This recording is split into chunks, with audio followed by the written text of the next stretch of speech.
counsel, Mr. Shapiro, Mr. Cochran, Mr. Neufeld, Mr. Douglas, people represented by Ms. Clark and Mr. Darden. The jury is not present. Counsel, is there anything we need to take up before we ask the jury to join us? Mr. Cochran. Your Honor, there's an even quicker manner. There's another attorney here who's representing Marguerite Simpson Thomas. There was a bench warrant issue and held until today, and it's my understanding, Mr. Darden, and that attorney whose name escapes me have agreed on Mrs. May 5th. Hamburger. May 5? May 5. Cinco de Mayo? Yes. All right. Bench warrant. Is that date agreeable to your calendar, counsel? Yes, that'd be fine. Thank you, All right. Your Bench Honor. warrant will continue to be held, issued and held to that date. Thank you. Thank you, counsel. Address the court, Your Honor. Mr. Cochran, good morning. Good morning, Your Honor. Your Honor, yesterday there was a witness called by West Tech, and in the course of the proceedings, much was made of the security system at Mr. O.J. Simpson's home. And as the court knows, in this case, there are a number of people watching in, and we received a number of calls from people who were concerned, some of whom were even in state prison, about knowing about Mr. Simpson's security system. And I wanted to indicate for the record that due to this testimony regarding West Tech, Mr. Simpson's security system has now been totally changed, and there are armed guards on the property. I mention this because we always have concern for security.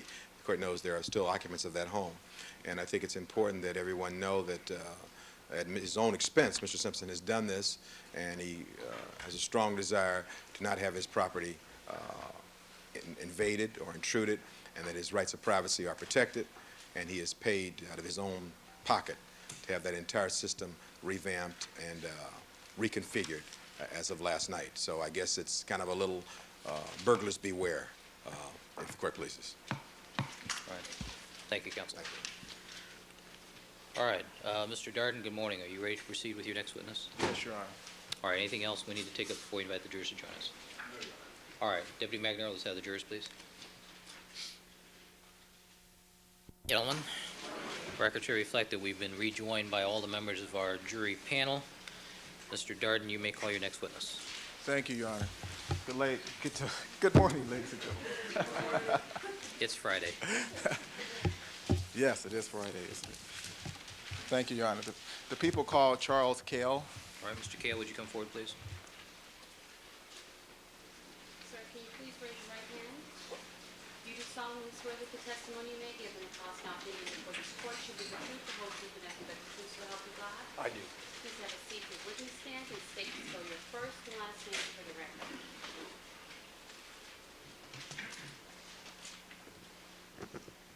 My name is Charles Cale, C-A-L-E. Good morning, sir. Mr. Cale, on June 12 and June 13, 1994, did you live in Brentwood? Yes, sir, I did. Okay. And during the month of June 1994, were you familiar with the defendant's, or rather the location of the defendant's home at 360 North Rockingham? Yes, sir. Had you been to that residence before? I've been by it. Had been on the property on holiday, something of that sort. Okay. And are you acquainted with the defendant, O.J. Simpson? We've seen each other in the neighborhood, and I know him from passing. And Okay. Did you own a dog on June 12? yes, sir, I did. Okay. Still do. Okay.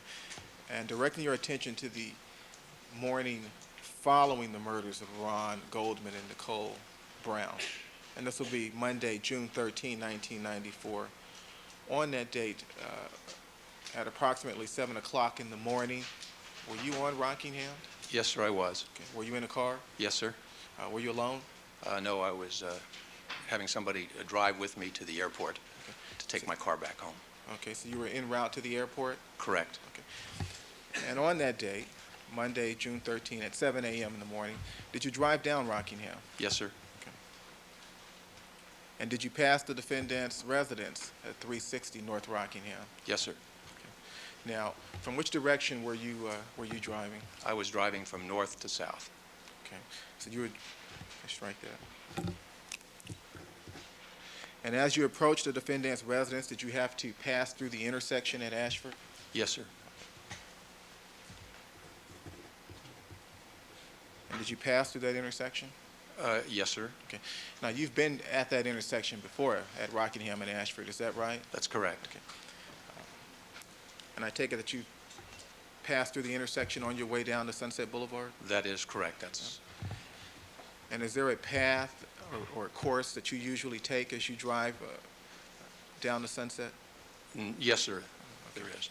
Do you usually pass through the intersection at Rockingham? Usually, I would turn left if I were going to be going east on Sunset to go across to Cliffwood, and turn left at Cliffwood because there's a light, and you can't turn left onto Sunset from Rockingham. If you're going down that way, there's no left turn sign. Okay. Now, do I understand you to say that you would usually turn left at Ashford? Yes, sir. Okay. Did you turn left at Ashford that Monday morning? No, sir. And why not? Because I saw a black and white patrol car, police car, parked in the street just east of Rockingham on Ashford, between the corner and the gate in the entrance into Mr. Simpson's home on Ashford. So you couldn't turn left? Could have turned left and gone around, but it would have been, we had to go out of the way or off into the left lane. Okay. And so did you continue then south on Rockingham? Yes, sir, we did. Did you pass the defendant's gate, the gate to his residence at 360 North Rockingham? Yes, sir, I did. And as you did so, did you notice a vehicle at all? I did. I noticed the white Ford Bronco. And where was the white Ford Bronco when you first saw it that Monday morning? It was just to the north of the driveway, the Rockingham driveway, parked at kind of a strange angle with the rear out from the curb a little bit more than normal.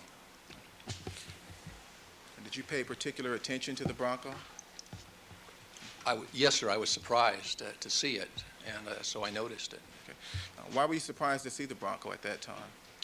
Well, very seldom, if ever, had it been parked there. In fact, seldom, if ever, were any cars parked on the Rockingham side of the street as I went along from the past. And I noticed that. I noticed that it was parked at sort of a strange angle. I mean, you could tell it was out. The rear wheels were out a little bit. And also, I had not noticed it the prior evening. You had not noticed the Bronco parked on Rockingham the prior evening? That is correct. Okay. Were you outside the prior evening? Yes, sir. Okay. This would be Monday, or rather Sunday night, June 12th. Sunday evening, June 12th. And why were you out Sunday evening, June 12th? Well, I had taken my dog for a walk. I had been packing to get ready to go to the trip early the next morning, and I took the dog out for a short walk and had been walking on Rockingham. And when I was walking, I hadn't seen the Bronco. Okay. Now,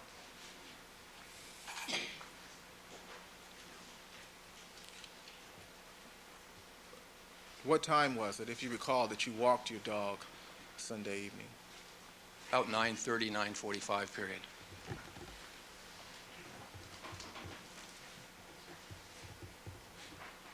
And so during this time period of 9:30 to 9:45, you say you didn't see the Bronco on Rockingham? Yes, sir, I did not see the Bronco on Rockingham. Okay. Now, from which direction were you walking with your dog? I was walking from north to south. North to south on Rockingham. That is correct. And then I returned and walked back south to north. Did you ever pass the defendant's home at 360 North Rockingham? That is Sunday night? No, sir, I did not. Okay. How close did you come to the defendant's gate located on Rockingham Sunday night? I would estimate about 60 yards, probably.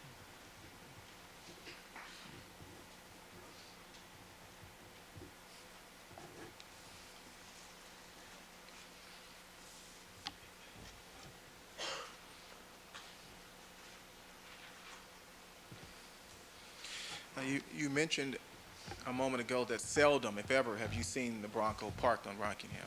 That is correct. Have you seen the Bronco parked at other locations? Yes, sir, on Ashford on occasion.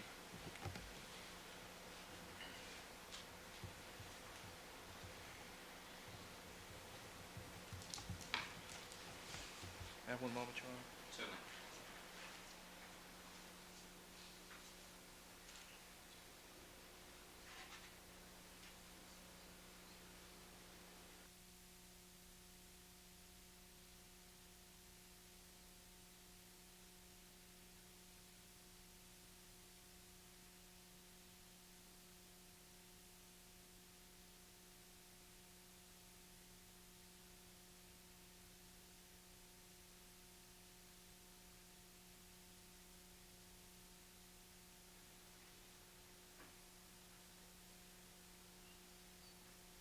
I am missing Mr. Fairtlow at this moment in time.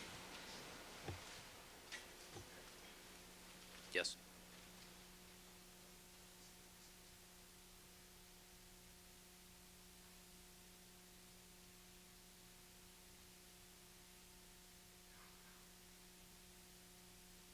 Mr. Darden, you want to just proceed with the Sure. normal photographs?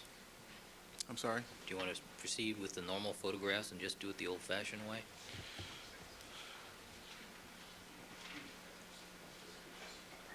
Yes, Your Honor. Mr. Cale, Yes, sir. the time you just indicated, you just told us that you were out at around 9:30 to 9:45 p.m. Sunday evening? Yes, sir. Okay. And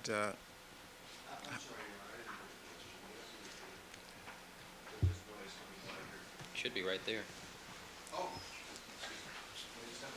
Certainly.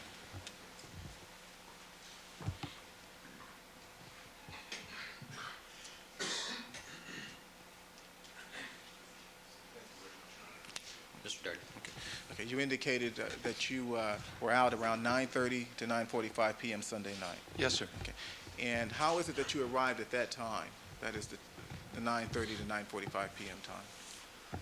Well, I had come back earlier in the evening with one of my children, and we'd had dinner, and then I had started to pack for my trip the next morning, put my materials together to go on this trip. I know that I came back and went to bed shortly, about 10 o'clock or very shortly thereafter, because I had to get up early the next morning. And I know that when I got done with the packing and before I went to bed, I went out for a short walk, and that's the best estimation I can have, is about between 9:30 and 9:45.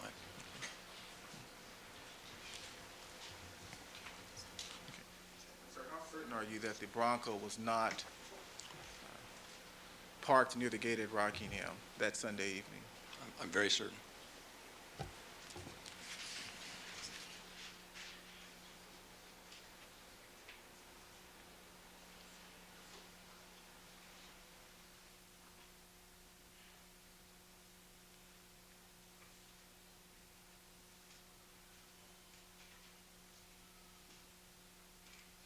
Perhaps Mr. Harris assist you with that?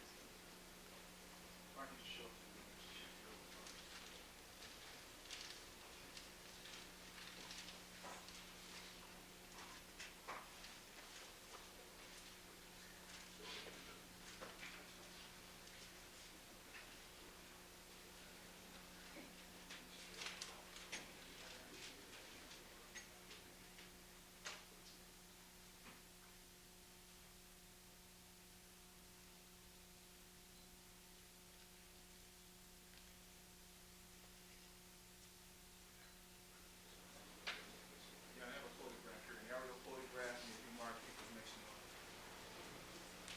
157.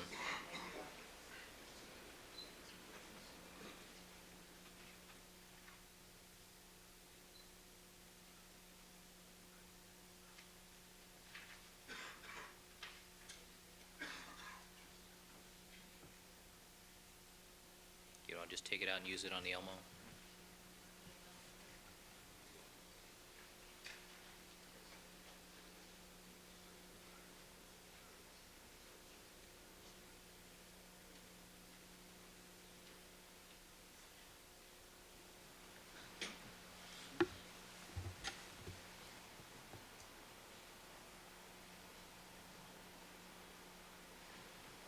All right, you see your monitor there, Mr. Cale?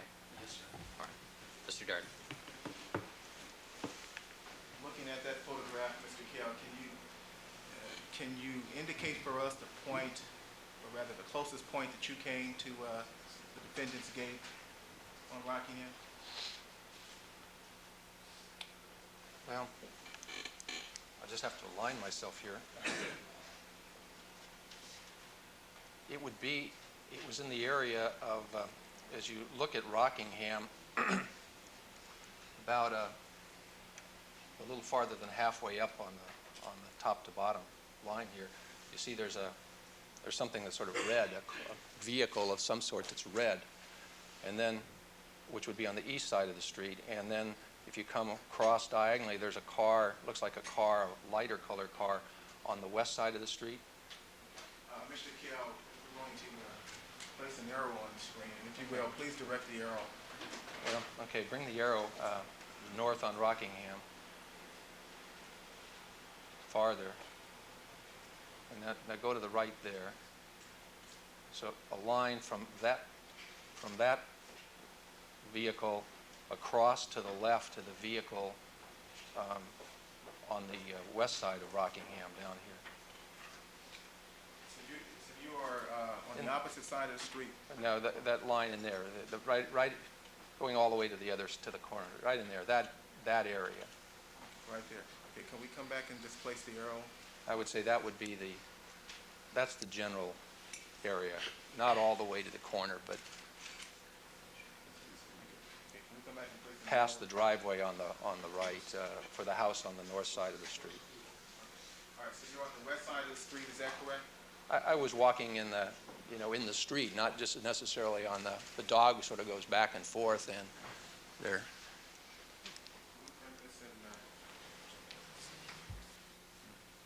At the time, there wasn't really very much traffic on Rockingham. Now, when was the first time that you were interviewed by the police, Mr. Cale? I would say it was in January, I think. I don't know the exact date, but it was in, I believe, in January of this year. And did you contact the police? They contacted me. Okay.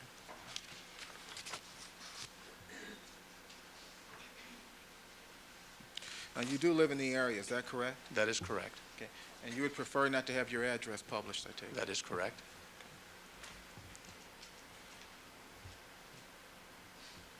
Now, when you walked down Rockingham that Sunday evening, were you able to see Ashford Street? Well, excuse me. Bits and pieces of Ashford Street, because as you can see from the picture, there are a lot of trees, and if you walk down Rockingham, the trees really break up an unimpeded view of Ashford. You can see parts of Ashford. Okay. Did you see the defendant's Ford Bronco parked on Ashford Street that Sunday night? I don't recall seeing it on Ashford, no, sir.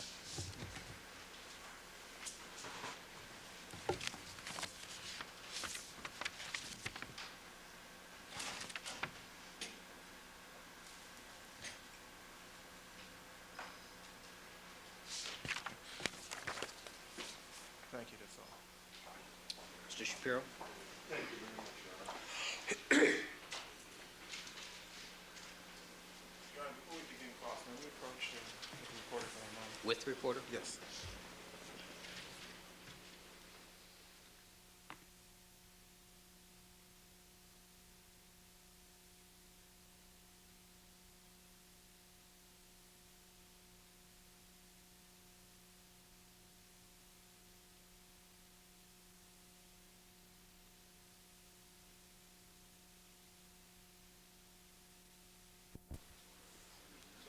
Thank you, counsel. Proceed. Thank you very much, Your Honor. Good morning, ladies and gentlemen. Good morning, Mr. Cale. Mr. Shapiro? Mr. Cale, you said today that the police called you, and a report was taken. Is that correct? Yes, sir. And that was, would it refresh your memory if that report is dated January the 25th? That sounds as I was going to say, late January, early February. And they called in response to the fact that you had called someone else and asked to speak to someone regarding this incident. Isn't that correct? No, that's not entirely correct, no. Have you seen the report in this case? I saw it very briefly this morning. Let me give you an opportunity. Well, let me just ask you. The report is a page and one paragraph? Yes, And was that report, when you had a chance to review it, accurate? I took a very short, brief look at it. I thought it generally seemed accurate. Do you know a person by the name of Jay Gardner? I do, Is that Jeff Gardner? that is. And who is that? He's a friend. What does he He's do? also a neighbor in the Brentwood Park. What does he do? He's in the real estate business. And did you call him about this Bronco? We talked about the Bronco. And did he tell you he would call the police, call a commander on your behalf? He told me that he might be talking to somebody from the police. And as a result of that, you got a call. That is correct. Nobody came to your house on June the 12th to ask you what you had observed. Is that correct? On June the 12th, Of 1994? that's Sunday? Yes. Sunday night, no. What about June 13th? Anybody come to your house to ask you what had happened? I left for Canada on a flight at 8 o'clock in the morning. Did the police come to your house to talk to your wife, family, or inquire whether anybody at your residence had any knowledge of events that took place at the Simpson residence? Not that I'm aware of. Did you talk to your wife? Yes, Did she ever tell you that she had been contacted by the police? Oh, well, but he's already testified he's not aware of any contact. And I know you don't want to give your residence location, and we will respect that. Can you tell us where you live in proximity to Mr. Simpson? I live within, certainly within a quarter of a mile of Mr. Simpson, less than a quarter of a mile. And up until the time that you called the police, well, you called your friend and the police called you back, no one... I didn't, excuse me, I didn't call him, I was talking with him. You talked to your friend? Yes. And as a result of that, you were called by the Los Angeles Police Department. No one had come to take any statements from you, even though you live within a quarter of a mile of Mr. Simpson. That is correct. And what attempts did you make to report what you had observed to the police prior to January 25th of 1995? I had made none. What is your profession, sir? I'm a self-employed private investor. Do you have any legal background? Yes, sir, I do. What legal background do you have? Oh, You can answer the question. I have a law school graduate. I have practiced law in the state of California. and is it your testimony that you would not know how to contact the police to report evidence that may be relevant to a murder case? Objection, he never said that, his argument. Sustained. Did you tell, you talked to an officer by the name of Crotsley, C-R-O-T-S-L-E-Y, on January the 24th, isn't that correct? That is correct. And at that time, are you aware that he reported Objection. that you did? Objection. Counsel's going to read something to the witness. I'd like an opportunity to review what he's going to read. Sustained. Have you ever reported to the police that you didn't know how to contact them, to give them information? That never was an issue. The answer is no. Let me show you a copy of the report that was prepared by Mr. Crotsley and see, Show what you're not showing. yeah, this is what you just showed him this morning. Show me the entire report.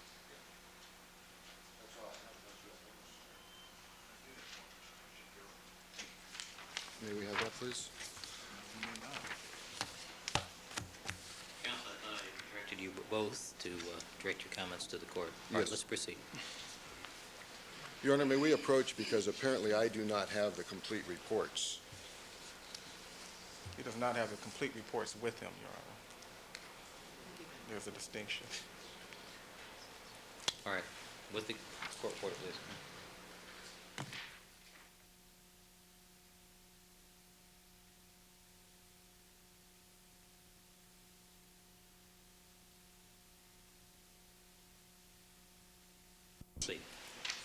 May I approach the witness, Your Honor? Let me give you as much time as you need, sir, to read this report.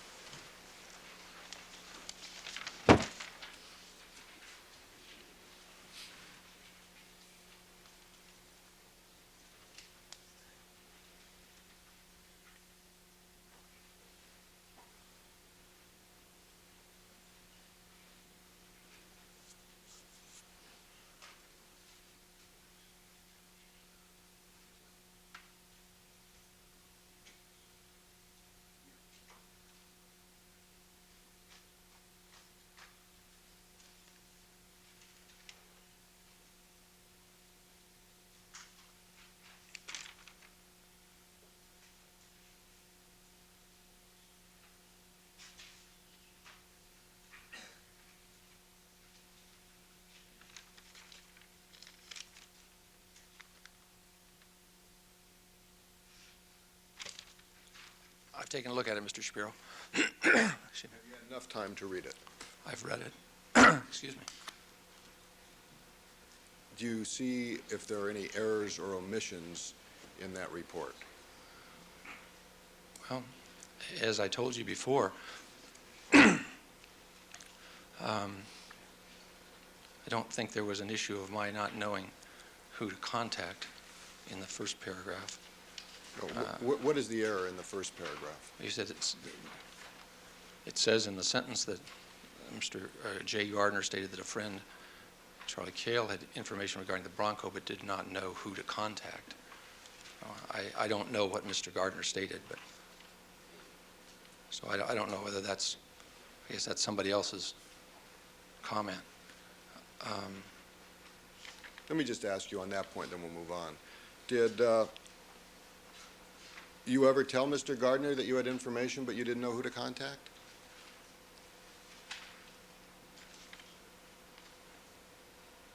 No, I don't think in that sense I did. We discussed the issue that was in the fourth paragraph, 1, 2, 3, 4, where some comment had come up on the news that said that there was a. What's the objection? Overruled. You can finish your answer, Mr. Cale. that had been reported in the news that someone was stating that the Bronco had been parked other than on Rockingham, and that it had been moved onto Rockingham by the police or by somebody, or that it had been changed its location.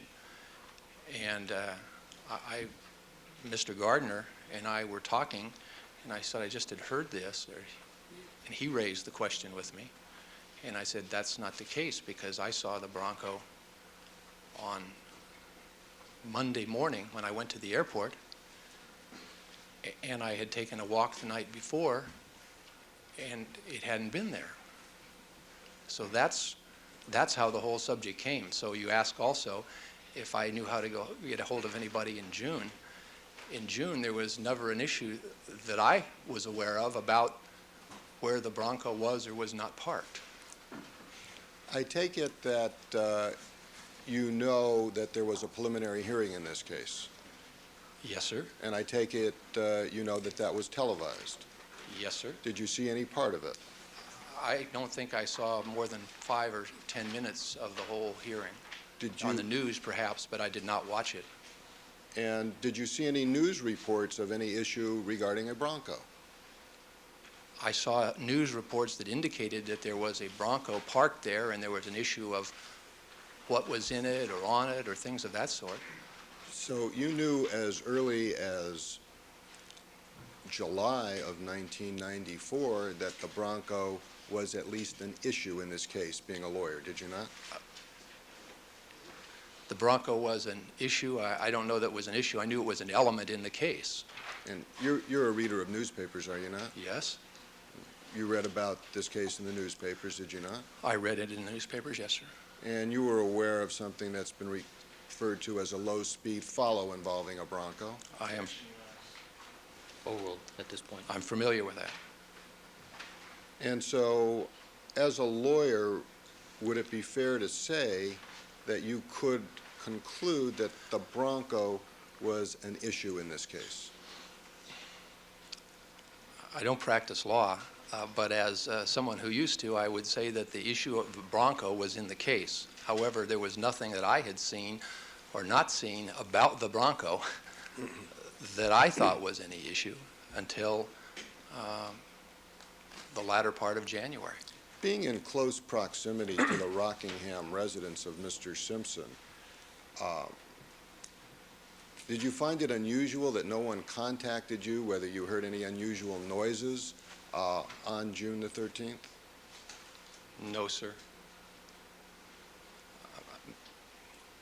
Where we are is far enough away and with trees that I don't think that it would have been on anybody's mind to necessarily ask if we heard strange noises where we were. What about vehicles that might be going by? My answer would be the same. What if you were outside your residence walking your dog, as you sometimes do? Would that be something that you think the police might want to know? Sustained.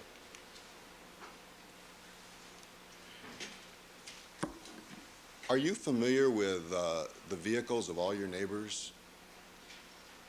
Not all of them. Are you familiar with all the vehicles that were parked on Rockingham when you went to the airport that morning on June the 13th? I am familiar with the two that I saw, one on Ashford, which was the black and white, and the other was the Bronco, and to my recollection, there weren't any others parked. There were no other vehicles on Rockingham that day? Not that I recall. What about the night before? What vehicles were parked on Rockingham? On Sunday night, Yes. I saw none. Have you ever seen any other Broncos at Mr. Simpson's residence or in the area of, strike that, in the area of Rockingham and Ashford, have you ever seen any other Broncos other than Mr. Simpson's Bronco? I've seen other Broncos, yes, sir. And you've seen them parked in many different locations, have you not? Seen them parked on Ashford.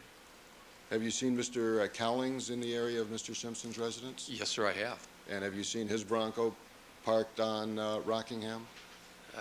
Not that I recall. Is there I've seen his Bronco parked on Ashford, I know. Is there something in particular about noting where a Bronco is parked 8 months ago that is important to you? I don't really quite understand that question, Mr. Shapiro. Have you watched any part of this case on television, any part of this trial? Very little, So you've watched some of it. very little. What have you watched? I've seen news clips from the news when I watch the regular news. That's really about all. Have you seen any witnesses testify in this case? I've seen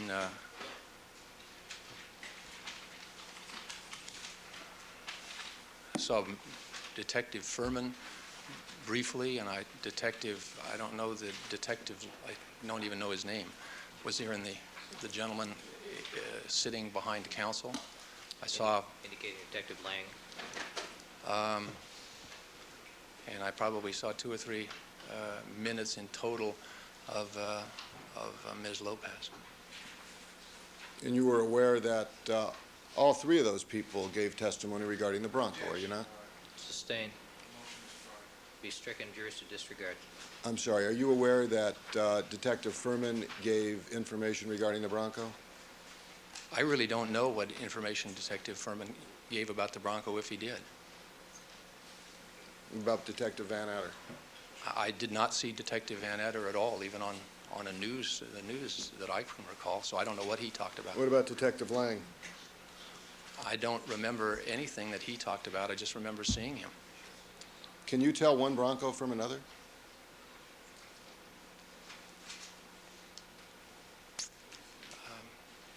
If you have, that's a question I don't know how to answer, Mr. Shapiro. Yes or no? I don't think that's a question that's susceptible to answering yes or no. If you have two identical Broncos, I couldn't tell which was which. I can tell you that I recognized a Bronco when I saw it. Did you recognize it as Mr. Simpson's Bronco, or did you recognize it as a white Bronco? I recognized it as a white Bronco.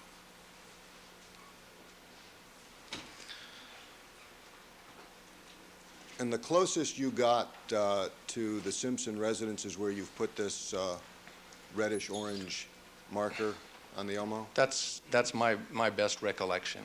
Yes, sir. It was in that general area. And it could have been before 9:30 that you were walking your dog, isn't that correct?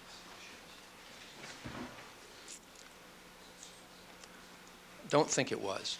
But you're not sure. I'm very sure. You're very sure. That Do you it was walk in the your dog- 9:30 to wait, 9:45 timeframe. That's the best estimate I can give you, sir. Well, you just used the term the best estimate, and you're very sure. Yes.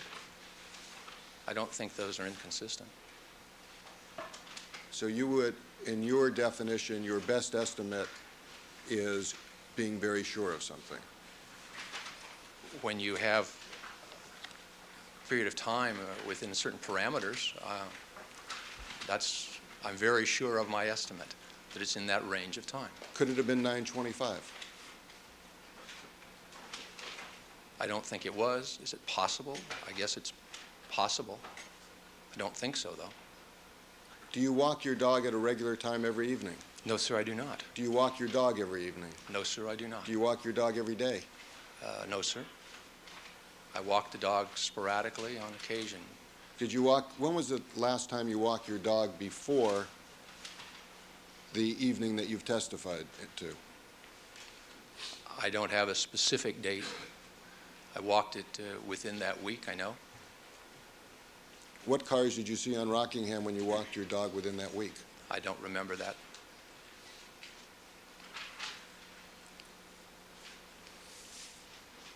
How far were the rear wheels of the Bronco, I think your words were, jutting out into the roadway? Have you heard that? Let me ask you this first. Have you heard that term used in this case by anyone else? No, sir, I have not. Have you read that term in any of the newspaper articles? No, sir, I have not. Have you seen it on any newspaper clippings? No. Any news clippings? No, sir. How far was the rear end jutting out? I would say, again, I was driving by in the car, and I was, say, appeared to me to be 18 inches from the curb, with the nose, the front right wheel closer to the curb. Now, you're aware that there is a concrete gutter area and then asphalt on the street, is that correct? Yes, sir. How wide is the concrete gutter area?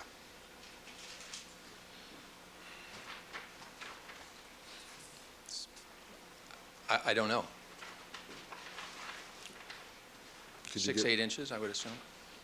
So the tires then were more than 10 inches to a foot, the rear tires on the asphalt?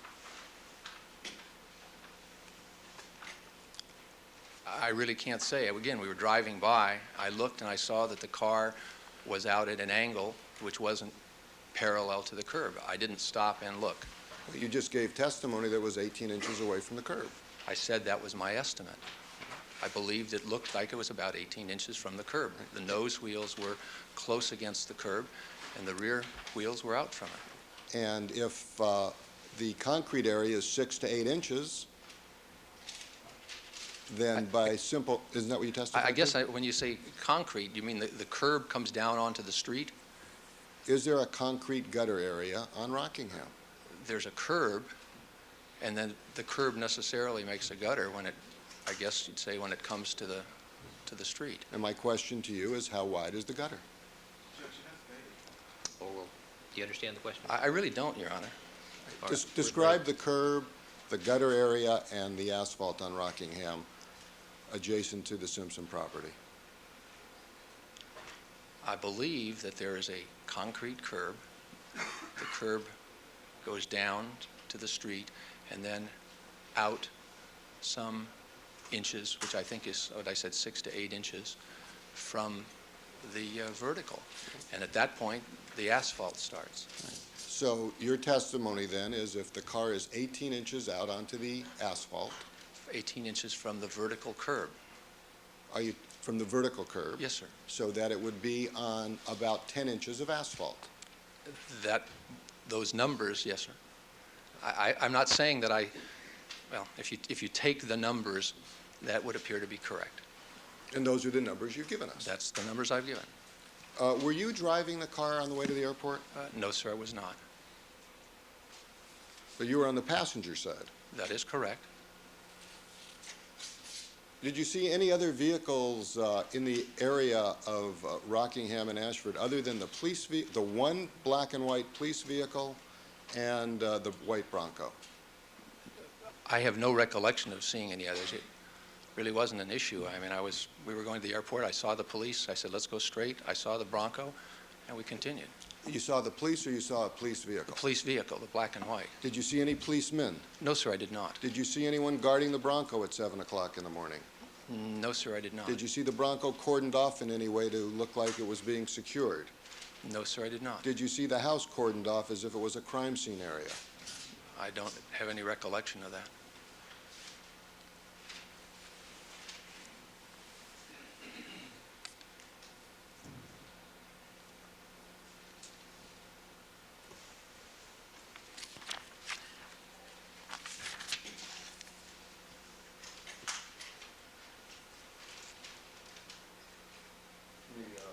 With the court's permission, put exhibit 1037 on the Elmo.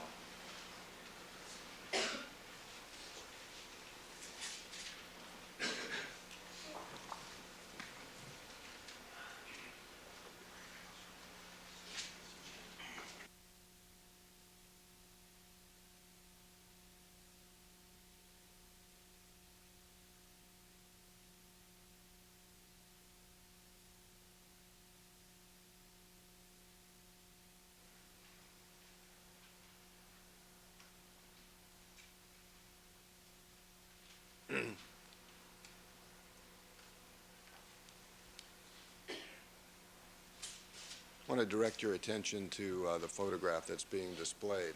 Yes, sir. Do you recognize that vehicle? That appears to be the white Bronco parked on Rockingham.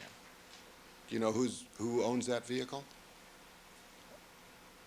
I believe that that's Mr. Simpson's vehicle, but it's, I'm not positive of that. I haven't seen the registration. It's the white Bronco.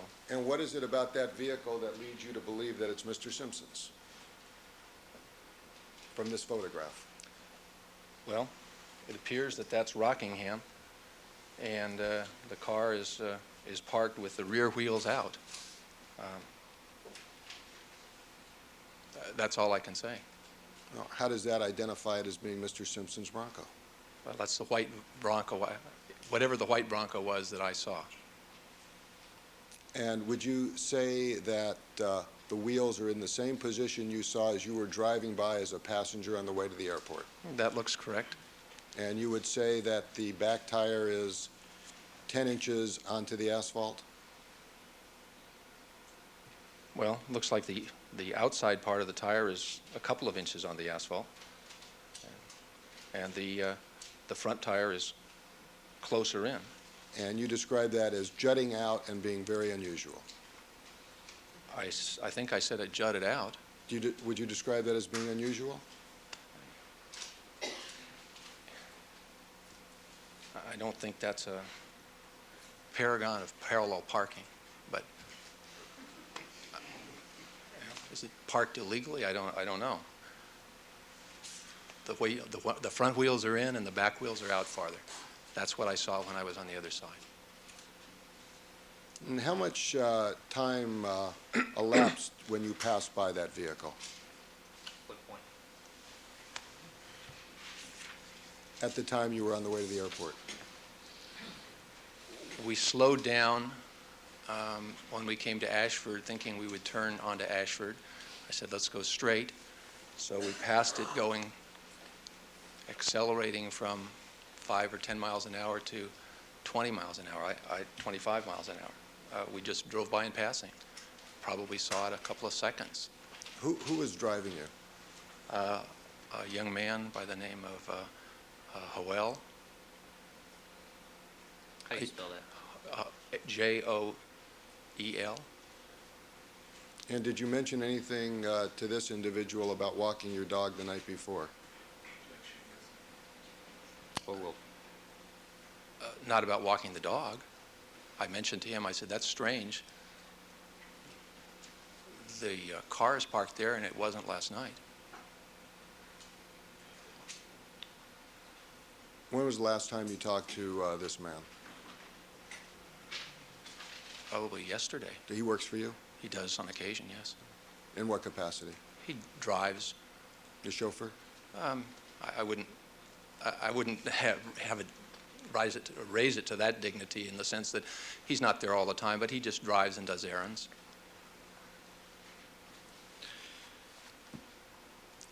Are you aware that Mr. Cowlings has a key to the Rockingham gate? Sustained. Have you ever seen anybody enter the Simpson residence from the Rockingham gate?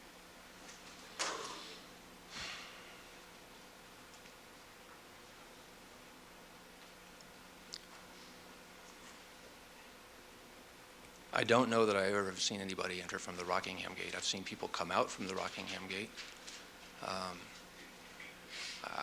I don't recall that I have or have not. Have you ever seen Mr. Cowlings enter from the Rockingham gate? No, Have you ever seen Miss Barbieri enter from the Rockingham gate? I have not. Do you know who she is? I only know by name and reputation. I don't know her personally. By name and reputation? That she was a friend of Mr. Simpson's. How do you know that? I've heard that. Where? People have talked about it.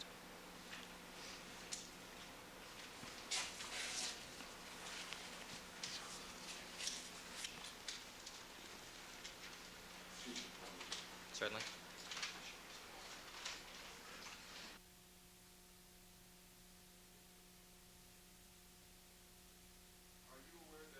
Paula Barbieri has a white Bronco. No, sir, I don't know anything about Miss Barbieri other than what I just said. You are aware that Mr. Cowlings has a white Bronco, do you? Yes, sir, I am. And do you know that the only way that an outsider can gain entrance to the Rockingham property, to Mr. Simpson's residence, is through the Rockingham gate? Excuse me? Would you? Sustained.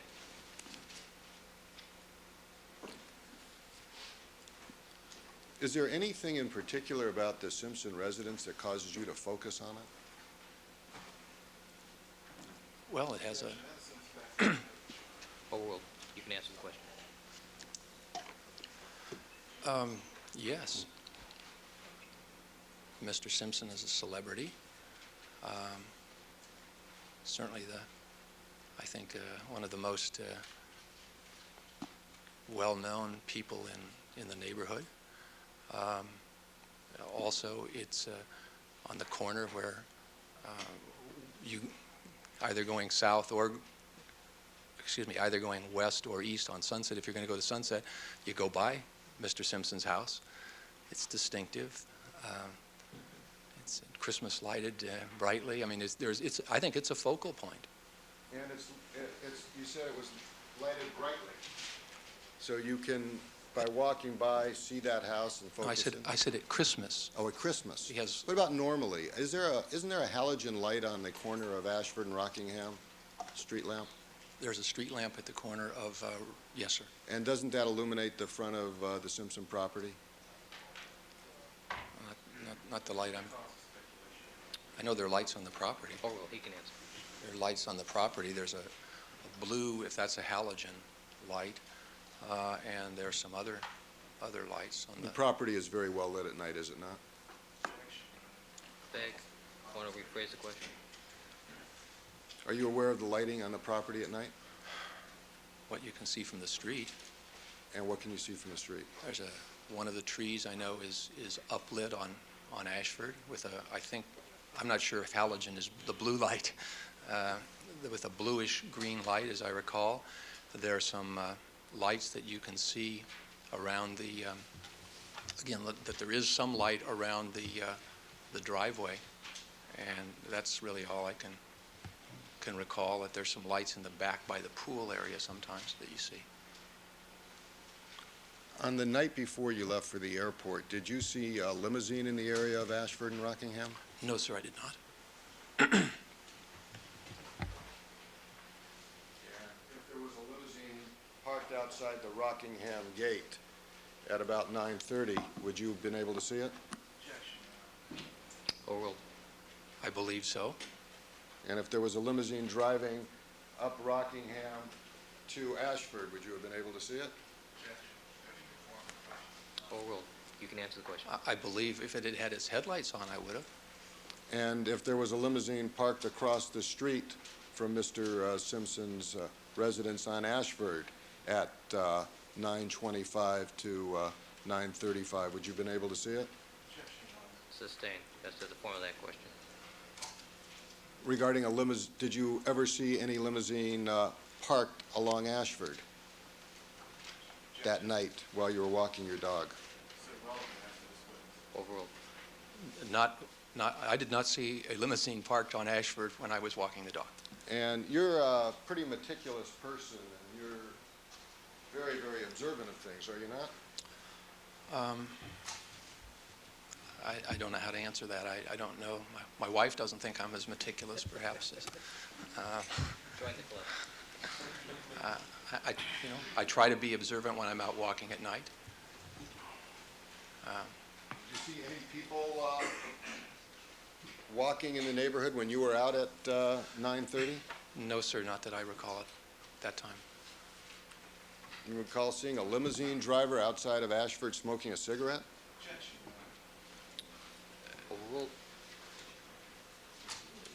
No, sir. Look, hold on. The jury's heard the testimony of both witnesses. They know they can put the two testimonies together. All right. About a Bentley, did you see any Bentley at the Rockingham property at 9:35? No, sir. I didn't look into the property. Pardon? I didn't look in the gate. Did you see any small foreign vehicle on Ashford at all that entire evening when you were out? I did not see any on Ashford, no, sir. You didn't see any car. Did you see a Nissan Z on Ashford? I think I said before, I don't recall seeing any cars on Ashford. When you reviewed this report that I've shown you, and you see where it indicates that, Objection. did you tell the police officer? Calls for hearsay, Your Honor. Sustained. And I would ask that Mr. Shapiro be directed to give me an opportunity to see what he intends to read to the record. Counsel. Thank you. Mr. Cale, Yes, sir. did you previously tell a police officer who took a report from you that you went to bed at 10:30 that evening? Objection, that mistakes the report, Your Honor.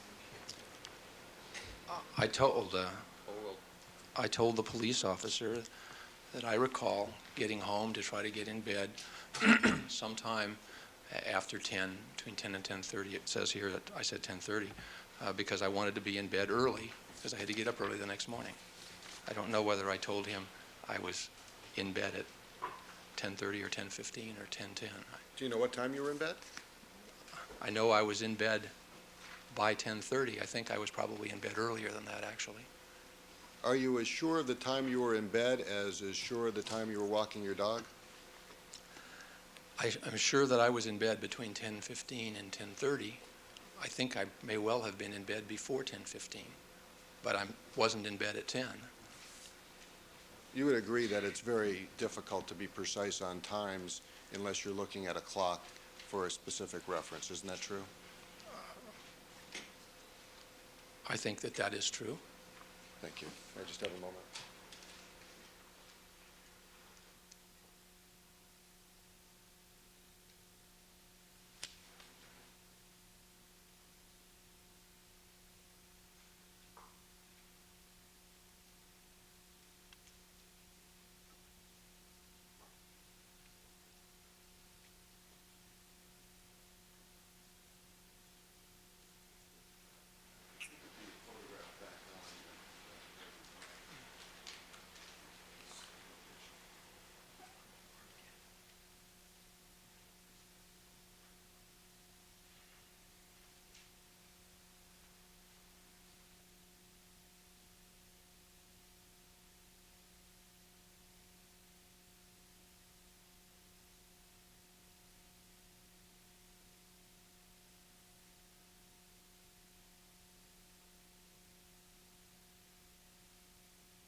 equals 157?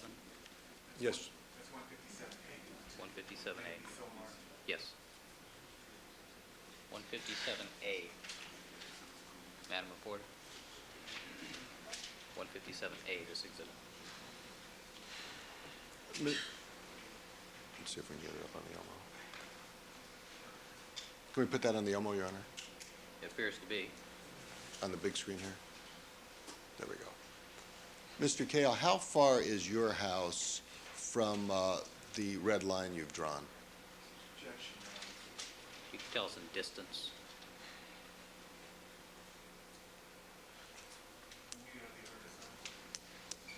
Oh,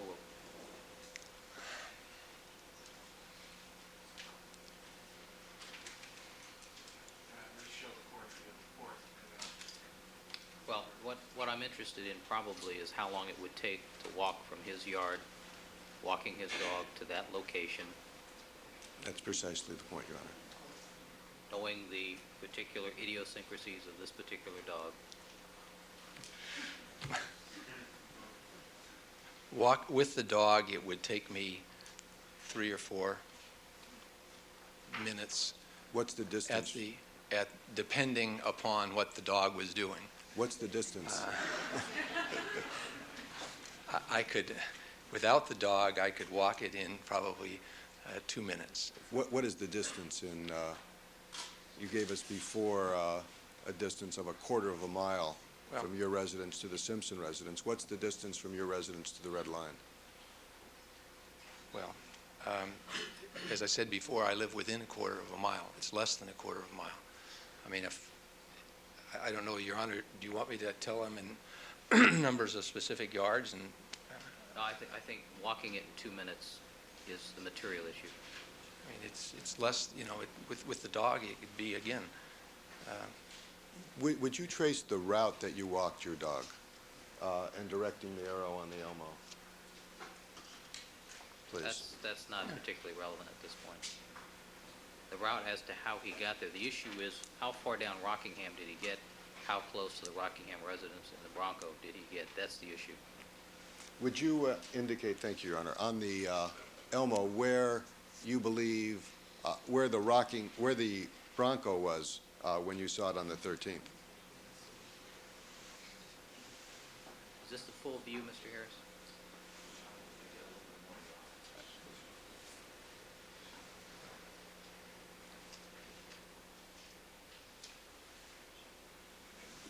again, it's difficult because of the definition and the angle here, but the closest I would say, and again, I don't know where the driveway comes out, but you see on Rockingham, just above the border of the photograph, there are two, looks like two vehicles, sort of whitish vehicles. And it would be, again, I'm having a hard time just getting the exact reference to where the Rockingham driveway would be, but it would appear to me that it would be the southernmost of those two vehicles. That's the general location.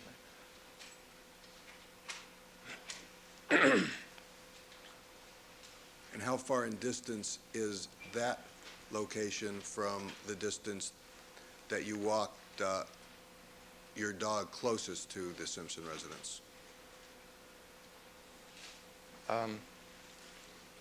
The closest I got was in the general area of that red line, and as I said before, I thought it was probably about 60 yards. Have you ever measured that off? No, sir, I have not. Is that just an estimate, just a guess or an estimate? That would be my estimate. So we're precise, if you could direct Mr. Harris to circling the vehicle where you believe the Bronco was. Well, subject to my problem of not being able to see where the line of the driveway is, and it was parked immediately, to the north of the driveway, it appears to me, with that little caveat or exception, that it's the location is the lower of the, I see this little mark is marking, I would come down a little bit, and now that, to the right of that. It's, now up onto that vehicle. That vehicle, I mean, I can't really even tell if that's a vehicle or a truck, or I don't know what it is, but it looks like there's something parked there, and that would be where I believe the Bronco was parked the next morning. Well, is this a correct indication of where you're trying to establish Yeah, that that's, I'm location? trying to, yes, sir. And that's, I'm assuming that that is to the north of the driveway, the Rockingham driveway. I can't see the Rockingham driveway on the photo. Did you receive a call from a member of my office, Mr. Pat McKenna? I received a call from somebody at your office whose name McKenna sounds correct. I didn't take the name down, or didn't get How many, did you talk to him? I talked to him, yes, sir, I did. On how many occasions? I talked to him once, just very briefly. What date was that? That was the day before yesterday, I believe. You sure of that?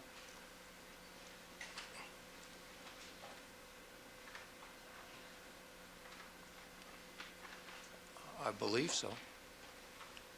I'm just asking you, are you sure of that? Or are you just guessing? No. Today is Friday. He called me Wednesday afternoon. And where were you when he called you? I was at my office.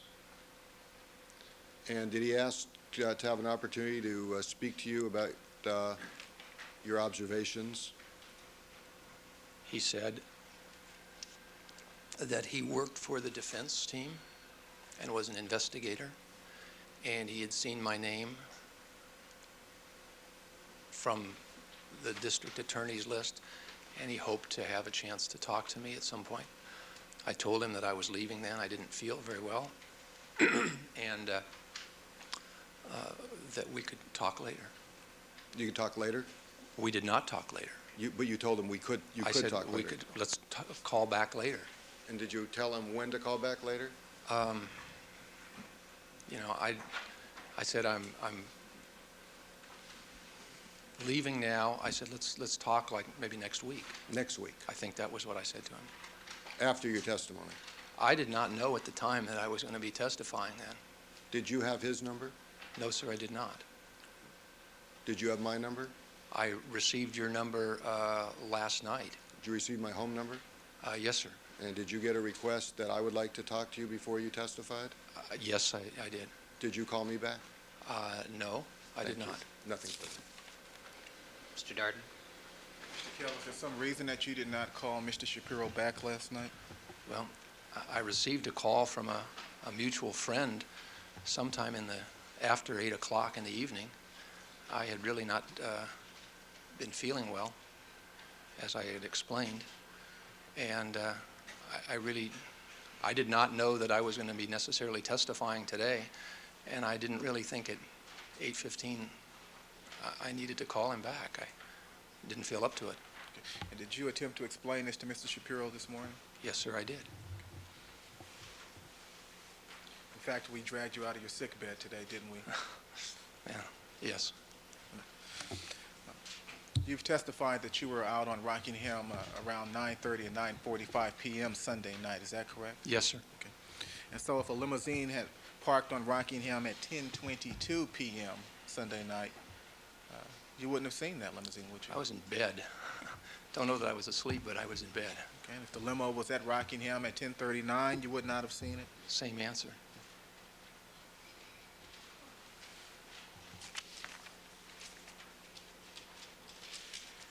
And you did give a statement to the police in late January, is that correct? Yes, sir, I did. And when Mr. McKenna, the defense investigator, contacted you, it was just this past Wednesday, is that right? It was Wednesday in the latter part of the afternoon. And that will be March 29? Yes, sir. Okay. And does the statement there in front of you, the one Mr. Shapiro gave you, indicate the date of your interview?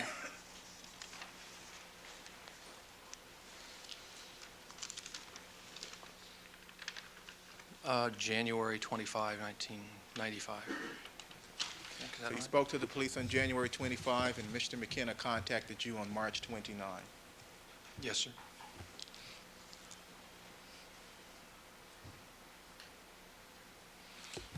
Have one moment. Certainly.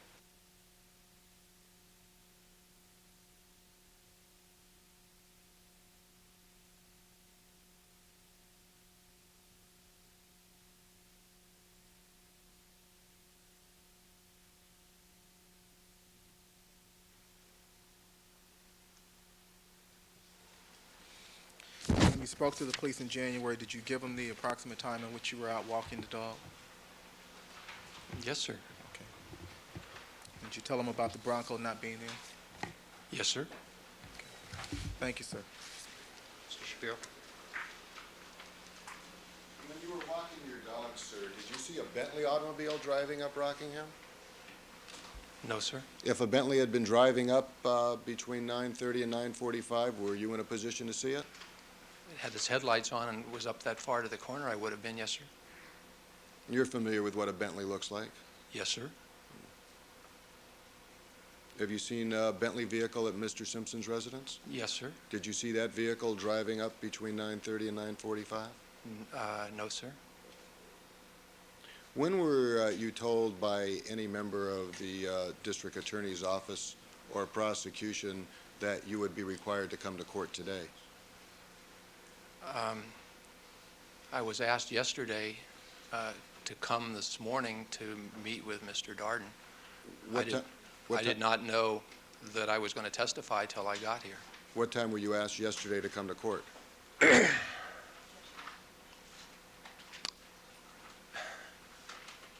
It was in the morning. Had you received a subpoena to come to court? Yes, sir. And what is a subpoena? It's a order of the court to appear, For what purpose? to testify. As a witness? Yes. So when you got my inquiry to kindly call me back at 8:30, you knew you were going to be a witness today in this courtroom, did you not? No, I did not. You didn't have the subpoena. I had been subpoenaed some weeks ago. I had been told that I was on call, that they didn't know whether they would use me, and that they wanted to have me meet with Mr. Darden, at which time there would be discussion or decision made by Mr. Darden whether, when, and if I would testify. No, I met with Mr. Darden this morning. You knew court was in session today, did you not? I think so. And you know Mr. Darden's one of the lawyers in this case, Yes, sir. and you know he's in court every single day. I guess he is in court every day, yes, sir. And that your wife was told by, at my request, that you were subpoenaed as a witness by the district attorney for today? She told you that, didn't she? I'm sorry, I didn't follow the question. Didn't your wife tell you yesterday that you were going to be a witness in this case today? No, I don't think my wife told me that. Well, sir, as a lawyer, having received a subpoena, being put on call, being notified that you were to come to court, and to see Mr. Darden, who has been in court every day since this case has begun, did you come to the conclusion that you were going to be a witness in this case, sir? I thought there was a chance that I would be. I did not know that I would be a witness today. And knowing that, you still did not return my phone call, did you? I received your phone call, sir, at 8:15. I had been in bed much of the day, and I thought at that point that there really wasn't incumbent upon me to call you back.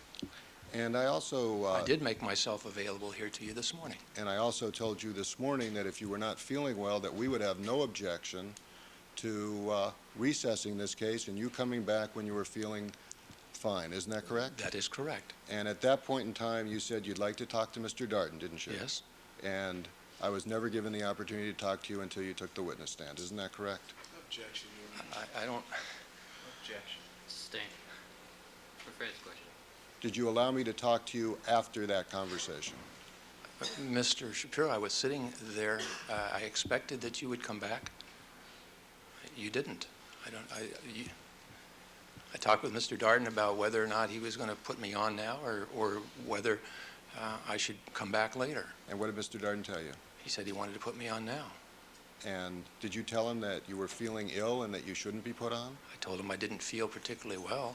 Did you tell him you'd rather not testify today? You'd rather take Mr. Shapiro's suggestion and come back when you were feeling better?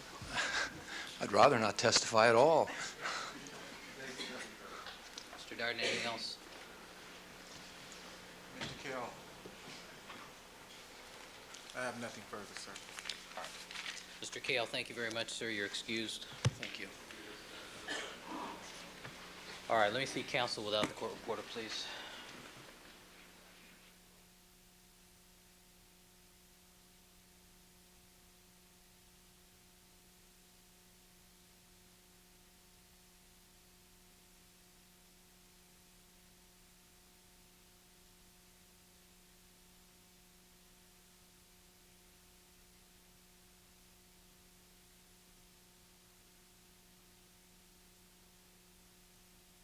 What will be presented to you during that phase of the trial, since we're going to be shifting gears here.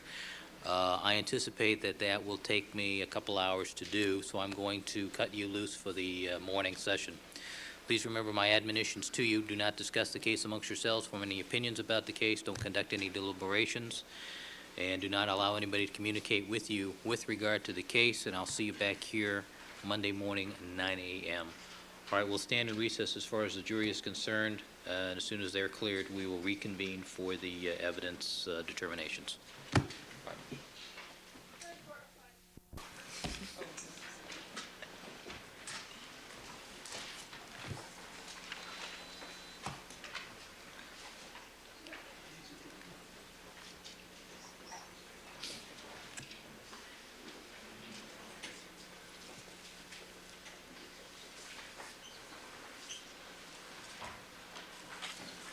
Ms. Clark. Thank you, Your Honor. There was an issue raised by, I believe, Mr. Scheck and Mr. Neufeld concerning the terminology that I used in the Christopher Johnson case concerning a match. And counsel has deliberately misrepresented to this court the import of the terminology and the exchange that occurred in the course of the hearing from the Christopher Johnson case. The unfairness of that is that this court and the publicity that generates from every hearing that we have has now been completely falsified in terms of what actually transpired in court. Counsel now proffers to the court a mere few pages from a transcript seeking to establish the basis of of the misrepresentation they have made to this court. I would ask that the court refuse to accept the mere few pages they have proffered and insist on the entire transcript. Ms. Clark, let me, forgive me for interrupting you, but I have a dislike of excerpts from transcripts as well. I've already ordered the complete court file. Great. Mrs. Robertson advises me that the complete transcript at my request has been delivered to the court. Great, thank you, Your Honor. The other point I wish to make to the court in advance Which means I get to read a whole lot more stuff. Yeah, even though, which is exactly, I know what you need to do. This weekend, yes. Exactly. You have volumes, I know. And let me assist the court in that regard when you see it. The Christopher Johnson matter was a paternity match. It was a murder case without a body. I noted that. So when we discussed the issue of a match, the witness said, well, I can't say there's a match because I don't have a known sample from the victim. We have no body of the victim. All we have is a blood stain at a crime scene, and we're seeking to establish whether that blood could have been the blood of the son of this father, the husband of this mother or wife, the father of this child, and the sibling of this sister. I mean, so it was a paternity match we were talking about. And that's why the witness was saying, we can't say a match because we don't have something to match it to. We can only say that this blood is consistent with the being a relative of these people in this regard. All right, Ms. Clark, I don't want to litigate that issue now. Okay. But it is a totally separate situation from what we have here. It's not the same situation. In reading the excerpt, enough interesting things came up, specifically the paternity issues and what the test was, that caused me to order the complete file, which When I've would- done. Okay, when would you like me to be prepared to address this matter, if ever? Obviously, we'll have to breach that issue sometime when we get into the DNA Okay. testing. Okay, But I've got it, I'll look at it, we'll see what's there. okay, thank you. All right, thank you. All right, now, the issue is, the council, you wanted to have a hearing with regards to the videotape. Yes, Your Honor, that's true. If we can't finish today, we can come back and finish Monday morning if Your Honor wants us to. No, I'd like to finish today, Right. unless you have some other commitments, but let's finish this issue. Have no commitments, but let's see what we can do. All right. Ms. Clark took 5 minutes of our time. We're trying to point out. So we're ready to proceed. I would ask there are 4 witnesses we anticipate calling. Are they here? Or They're are in a they- nearby waiting room. They're where? In a nearby waiting room, who was it you wanted to call first? I would like to exclude the witnesses. I call Ms. Adkins first. Adkins. All right, and while we're waiting, during the course of the examination, Mr. Cole, I think, Mr. Shapiro, you neglected to mark one of your exhibits. Yes, I did, Your Honor. May I leave the report, Mark? The photograph that was shown to the witness as Defense 1067. Mrs. Robertson, 1067. All right, this is the photograph by that Mr. Cale circled, the automobile that appears in the lower left-hand corner of the photograph. That's correct, Your Honor. All right, so mark. Thank you very much.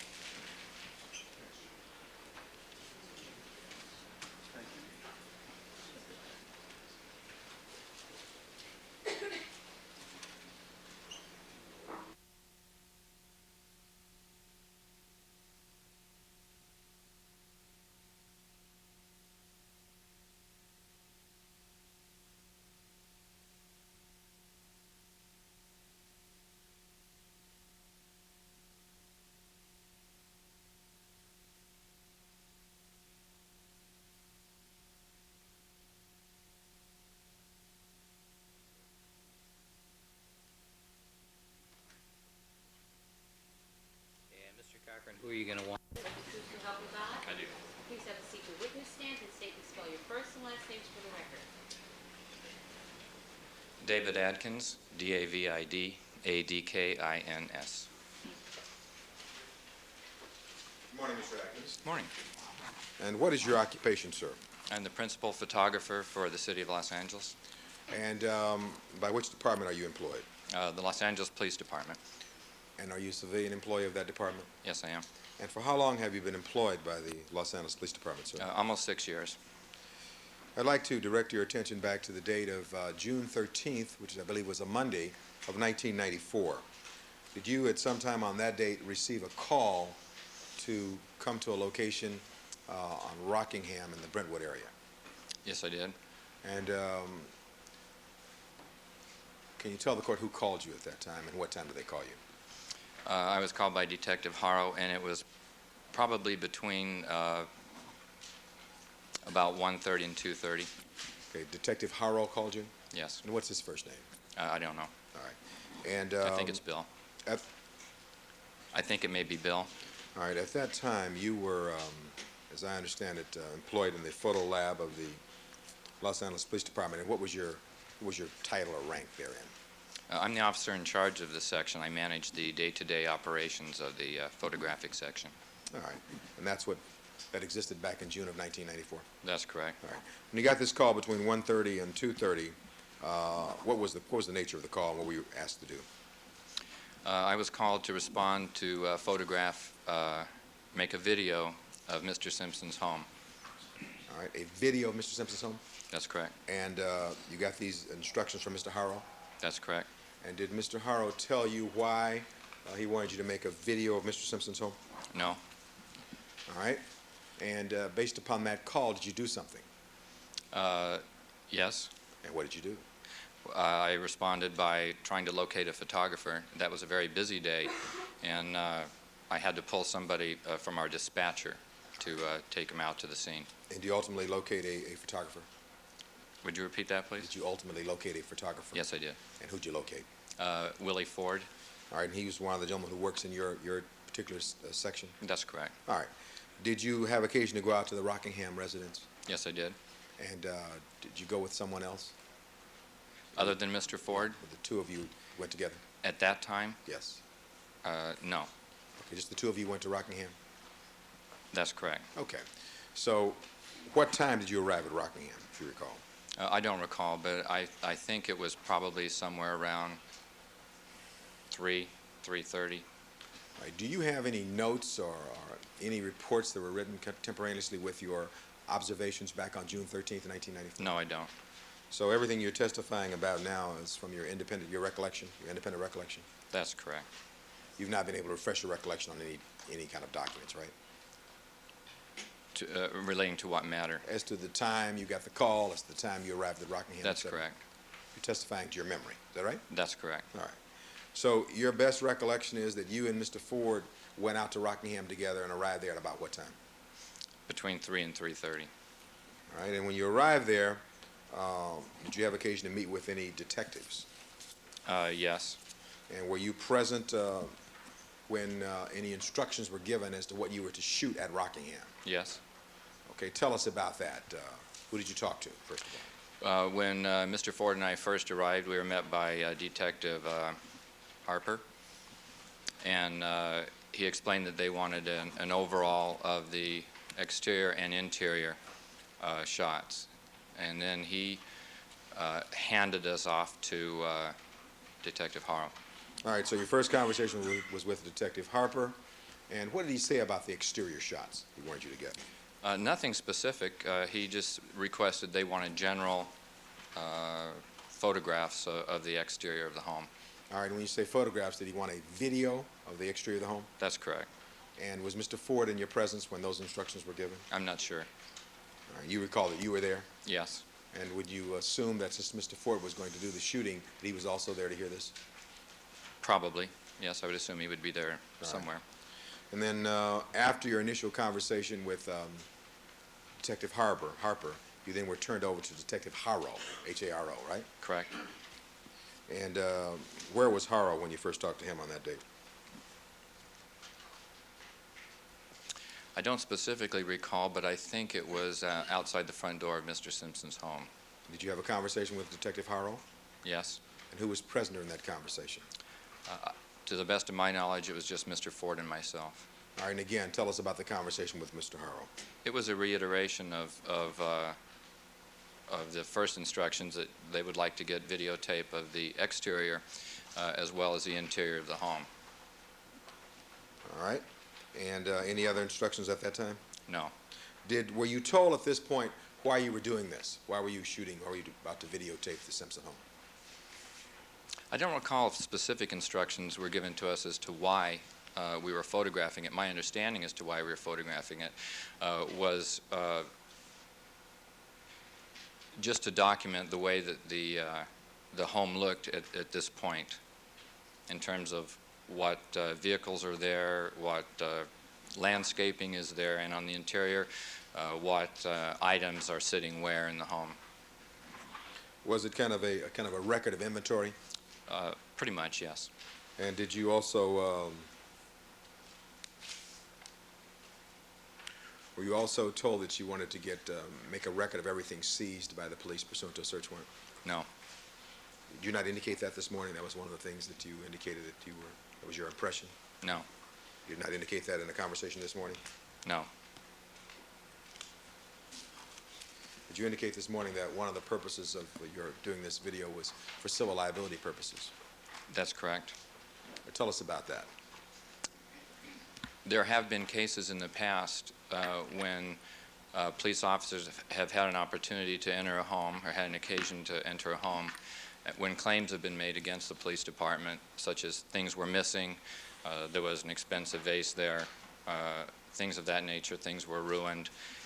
What we like to do is come in and document the condition of the home at that time so that if it was ever needed again, we could show that that was there or was not there. All right. So that's the civil liability aspect. Did you also indicate this morning that one of the purposes of your shooting the video was to help the detectives to see where items were recovered? No, I did not. All right, you had a conversation this morning with the gentleman to my immediate left here, Mr. Scheck and Mr. Neufeld, is that correct? That's correct. After you talked to them, did you have occasion to talk with some member from the district attorney's staff this morning? No. You not talked to anybody from the DA's office? When you say talk to them, more than say hello or, Yes, or I mean, casual talk- conversation? Sorry, talk to them about your testimony at all? No, I did not. Okay. And so, do you have a recollection that you indicated this morning that you said to Scheck and Neufeld that your recordation, the video recordation, was to help the detectives see in the future where items were recovered? No, I did not. All right. No second, Your Honor.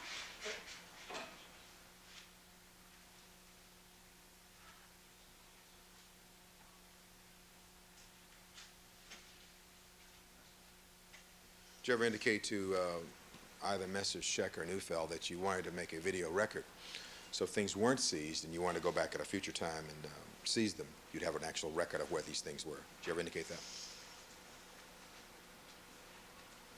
I may have said something along those lines. Or what was your understanding back on June 13th with that regard?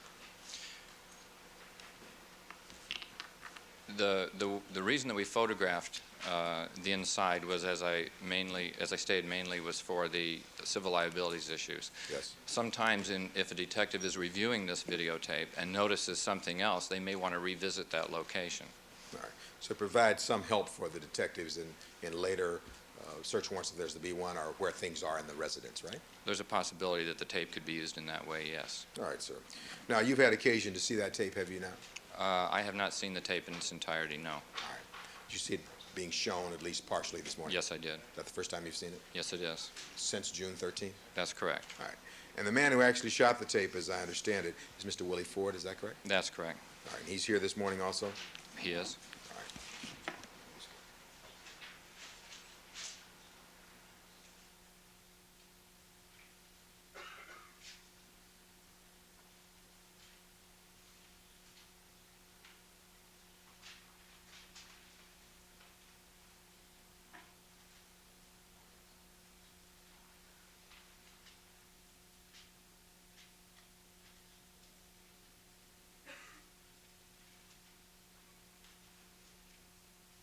Do you remember what kind of camera Mr. Ford was using on that date? I'm sorry, would you repeat that Do you question? remember what kind of a camera Mr. Ford was using on that date on June 13th? Yes, it was an RCA VHS camcorder. Camcorder? And is there a time and date on that particular camera? Yes, there is. All right. And prior to this date of June 13th, 1994, had you had occasion to video other crime scenes in your capacity in the photo lab at the LAPD? Personally video myself? Or, no, been present when they've been down to your lab, had occasion to do that? Sustain your first question. No, sure. There have been other occasions when individuals who work for you in the lab of the LAPD have been asked to video crime scenes. Yes. Okay, how many occasions in the last year? Fewer than 6? And have you had occasion to go on any of those video shoots? Yes. And under what circumstances does the LAPD use those video shoots at crime scenes? I would really have no knowledge as to how those are used. All right, but fewer than 6 meaning how many? Your best estimate. That's a pretty close estimate, fewer than 6. But what does that mean, though, fewer? Is that 1, 2, 3, 4, 5? All right, 4. What's your best estimate? 4? 4. All right. And how many of those 4 had you been out on? 2.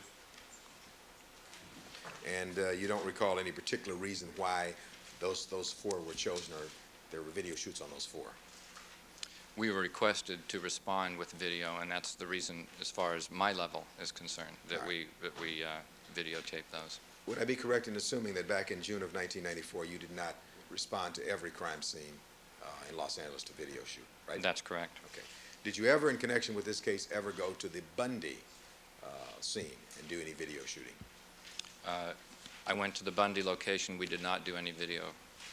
And why didn't you do it there? We were not requested to do so. And so whoever, was there a detective in charge at Bundy when you got there? Was there a detective in charge? Yes. Yes. Who was that? The person that I spoke with was Lieutenant Rogers. Okay, Lieutenant Rogers, and he never asked you to shoot at Bundy? That's correct. Why were you over there? I was there to relieve Dieter Rokar, to have a relief for Gary Goodwin And out to that scene. does Rokar work in your unit? Yes, he Do you does. supervise him? That's correct. And did Rokar have a video camera with him that morning when he was at I think we're Bundy? kind of far afield on this issue. No, I'm almost ready. Well, we've got about 8 questions on Bundy that's irrelevant to this issue. Right, allow me just this. 2 more. Thank you. This is in the way of discovery, I'm Certainly, sure. no, not exactly, Your Honor. Let me look it up. With regard to Rokar, did he have a video camera that morning? No, at he Bundy? did not. All right, but he did work for you at that point? That's correct. All right, and there was no shooting of Bundy? No video shooting? No video shooting of Bundy? That's correct. Well, I have nothing further of Mr. Adkins at this point, Your Honor. Ms. Lewis? Thank you, Your Honor. Just briefly, Mr. Adkins, is there a policy of the Los Angeles Police Department, which you're familiar with, which allows detectives at their choice to either have still photos taken or videotapes taken of locations where search warrants are executed? I don't know of a specific policy, but that is my understanding. And what is your understanding with regard to search warrants being executed and possible civil liability? Do you have one in that regard? In terms of shooting video and photographs? Yes. I know that they're highly desirable Why is that? for purposes after the fact, as I explained before, to show the condition of the residence and the condition of art objects that may or may not be there. And was that your understanding of the purpose for your presence at Rockingham on that particular occasion, was to document the location of items and what those items look like in case of future civil liability? That's correct. When you were at the Rockingham residence, accompanying Mr. Ford, who is the one who actually took the videos, was there a police detective with you? At Rockingham? Yes. Yes. And who was that? That was Detective Harrow. And are you aware that the lead investigators in this case are Detectives Van Adder and Lang? Yes. Were they there at the location when you were there? At that time, for the time the video was taken, Yes. I'm not sure. Do you have any recollection of seeing them or not? At that particular time? Yes. No. Did Detective Harrow, who accompanied you while the videotaping was taking place, direct you to videotape blood drops on the driveway? No. Did he direct you to videotape a pathway along the south portion of the residence? No. Did the videographer basically appear to be pointing his camera at objects, including objects of value within what may be called a trophy room at the location? Forward. Would you repeat the question, please? Did the videographer appear to be pointing the video camera at objects within the location of, including those of value, such as the objects within the trophy room? Yes.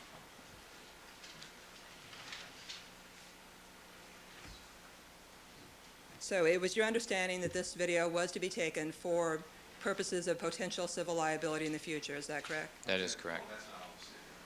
Forward. That is correct. All right, anything more, Mr. Cochran?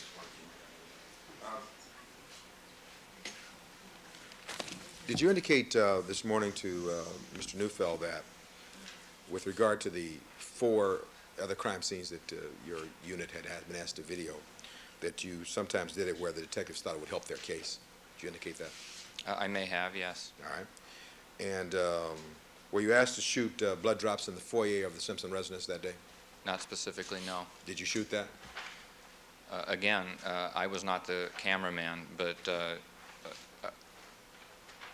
I would say that those drops may have been in the video, but specific evidence was not to be photographed. Let's see. And you were aware, were you not, that Detectives Van Adder and Lang were the co-lead investigators on the Simpson case, weren't you? That's correct. You knew that day, right? I'm not sure I knew that day. You knew it at some time shortly around that time, isn't that correct? That's correct. All right. And you knew that Mr. Harrow and Mr. Harper both worked in robbery homicide, did you not? Yes. All right. Thank you very kindly, Your Honor. That's all I have this witness. Mr. Lewis? All right, Mr. Adkins, thank you very much, sir.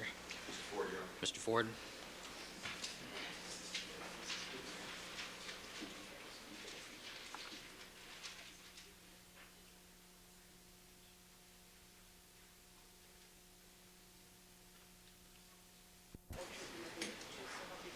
Yes, ma'am.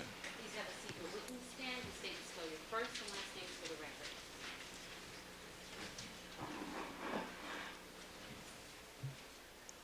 My name is Willie Ford, Jr., Mr. Ford, what is your occupation, sir? photographer for the city of Los Angeles. And for how long have you been so employed? 13 years. I'd like to direct your attention back to the date of June 13th, 1994. You were employed by the Los Angeles Police Department at that time as a photographer? Yes, sir. Did you receive a call to go to some location on that date, in the afternoon hours of that date? Yes, sir. What time do you receive a call, sir, on that particular date?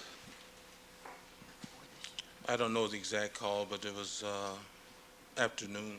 All right, did you sometime tell... in the afternoon. We had occasion to speak with you earlier this morning, is that correct? Yes, sir. And at that time, did you indicate to us that you believed you received a call somewhere around 1:30? Yes, I did. And after you received this call, were you asked to go to some location? Yes, sir. And where was that? On Rockingham. Okay, and that's in Brentwood area? Yes, sir. And did you go to the Brentwood area accompanied by some individual? Yes, sir. And who was that? That was my boss, David Adkins. It's the man who just preceded you, understand? Yes, sir. All right. And did you have some instructions when going to the Brentwood residence on Rockingham? Yes, sir. What were your instructions, sir? To photograph Mr. Simpson's property, any and everything, from his cars, lawn furniture, to pictures on the wall, Whereas you were to photograph everything you saw, is that correct? everything. And by the way, who gave you those instructions? I don't know the exact names. Well, The detectives in charge of the scene. okay. Detectives in charge of the scene? Yes. With the name Detective Harper, Yes. is he one of those individuals? Yes, sir. Is that an African-American officer? I don't know. All right, what about Detective Harrow, H-A-R-O? Was he one of the ones? Yes, sir. Who talked to you? All right, and your instructions were that you were to shoot any and everything on the Simpson residence, is that Yes, right? sir. Is that right? Yes, sir. And what time did you arrive at the Simpson residence, again, your best recollection? Approximately about 2 o'clock, I think, 2 or 3 o'clock. Okay, somewhere about 2 o'clock or thereafterwards. And when you arrived there, did you follow these instructions and start to shoot the video? Yes, sir. And how long were you there? If you got there around 2 o'clock, how long were you at the residence? I would say approximately an hour and a half. So if you got there at 2, you'd be finished somewhere around 3:30 or thereabouts? Yes, sir. And were you using an RCA camcorder of some kind? Yes, sir. And the tape that you were shooting, how long could you shoot without changing the tape? I didn't change tapes at all. So the video that we're talking about here was shot all on one tape, Yes, sir. is that correct? And you've had occasion now to see that tape since you shot it. How much tape is there? Approximately 20 to 30 minutes All right. tape. So you got this 20, 30 minutes of tape over a period of about an hour and a half, is that correct? Yes, sir. All right. Now, did you start off by shooting outside? Yes, sir. And what'd you shoot outside? Started with the Bronco, panned over to the driveway that's on the Rockingham side, and proceeded to photograph the cars and the yard, front of the house. What about the house? Front of the house. All right. Did you go on the other side, the south side of the house? Yes, sir. No, not the south side. It would be the north side. Or the north side of the house? Facing the house would be the north side. Did Detective Harper tell you to shoot both the north and south and each side of the house? No, sir. So you shot the north side? Yes, sir. You shoot any other side? No, because from my point of view, it was just the house butted up against the fence. All right, you didn't go down the south side of the residence? No, sir. All right. No one asked you to do that? No. All right, and how long of this 20 minutes did you spend shooting outside? I would estimate about 20 minutes. No. How long? I thought that the entire thing was 20 to 30 minutes, so 20 minutes of that was outside? Yes, sir. Okay. This is not continuous running. Okay. And you would shoot, cut off, go to some other location, is that right? Roger. Okay, sir. Now, while you were shooting outside, were you being directed what to shoot by one of these detectives who were there? In the beginning, I was directed to shoot,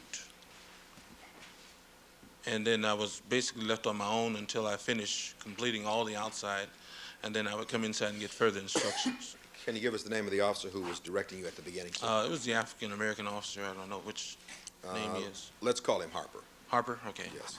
All right. And so he told you what to shoot, and then he let you go on your own. Is that right? Right. Was Mr. Adkins anywhere near there at that point? At some points.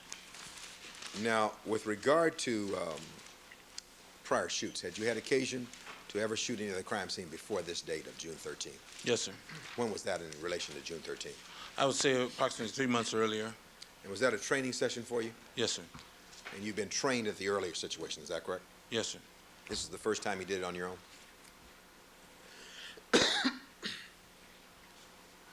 This is the first time that it was done by the request of the detective. Okay, on your own. Yes, sir. All right. Now, after you concluded shooting the exterior, you had occasion to go inside, is that correct? Yes, sir. And once inside, were you directed what to shoot by a particular detective? Yes, sir. And was that Harper or was that another detective? Another detective. Does the name Haro, H-A-R-O, I think seem so. similar? And what did Mr. Haro or Detective Haro tell you with regard to what you should shoot? To photograph everything inside of the house, including pictures on the wall. Did you try to do that? Yes, sir. And that took up the balance of what we now see on the tape, is that correct? Yes, sir. And you would shoot and then cut off and move to other locations, is that Yes, correct? sir. But did you try to recover, did you try to shoot everything that appeared out in the open? Yes. So you'd have a complete record? Yes. Okay. And what was your understanding as to why you were doing this? Just in case there were some items of Mr. Simpson's that was very valuable missing, LAPD wouldn't be accused of taking anything. You wanted to make a complete record, is that correct? Yes, sir. Do you know whether or not the officers there, the detectives there, were still searching at the time you were doing the shooting? I'm aware that they were doing some type of ongoing investigation. I wasn't really paying attention. All right. You don't know if you didn't see anybody searching through doors while you were there, No. did you? All right. So you did your shoot. And by the way, I want to very briefly, Your Honor, if I can, ask to show Mr. Ford a portion of the video at the appropriate time. Yes. Thank you. Mr. Ford, let me skip ahead for a moment. After you finished and concluded this video, what'd you do with it next? We took it back to the photo lab at Parker Center. And when you say we, you mean you and Mr. Adkins? Yes, sir. And what'd you do with it that date on June 13th? Mr. Adkins told me he locked it up in the confidential file in his office. All right. Did you have occasion to give that video tape to someone on June 14th, 1994? Yes. And who was that? I think it was Detective Harrell. All right. Was it Haro or Luper? I think it was Harrell. I think it was Haro. The man who gave you the instructions the day before? Yes. All right. And where'd you give it to him? Where'd you give him the Down on the 3rd floor, Parker Center, robbery homicide. tape? All right. Was that the last time you saw that tape? Yes, sir. And between June 14th, 1994 and today, had you ever had physical possession of that tape from that time? No, sir. You gave him one tape, one copy? One copy. All right, now, with regard to the things that you were to shoot inside the residence, I'd like to just show two brief things and ask him a question, Your Honor, if I might.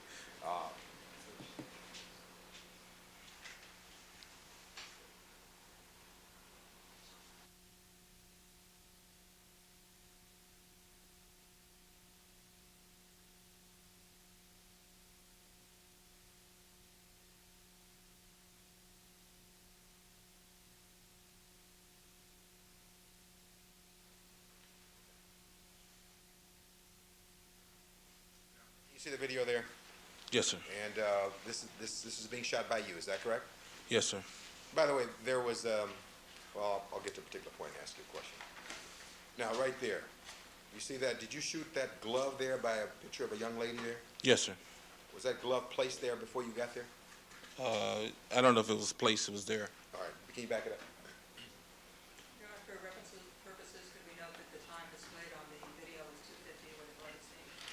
says 2:50 p.m., 6/13/94, and we stop it there. That is the way a glove appeared there with the photograph of the young lady at the time you shot it. Is that correct? Yes, sir. Did anybody tell you to shoot that? No, sir. All right, that was just out there in that condition? Yes, sir. Now, with regard to this RCA camera that you had, it had a viewfinder in which you could look and see the time that you were actually shooting. Isn't that correct? Yes, sir. And the date? Exactly. So you could look and you see there was 2:50 p.m. on June 13th. Is that right? Yes. All right. All right, we're going to fast forward.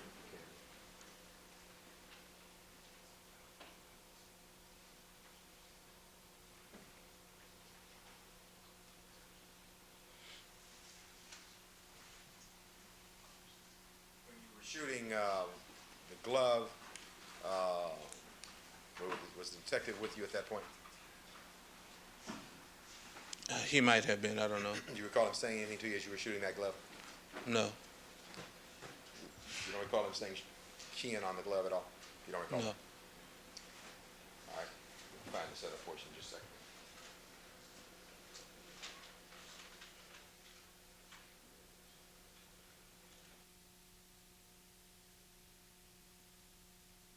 I'll keep asking questions while you're doing that. All right. Now,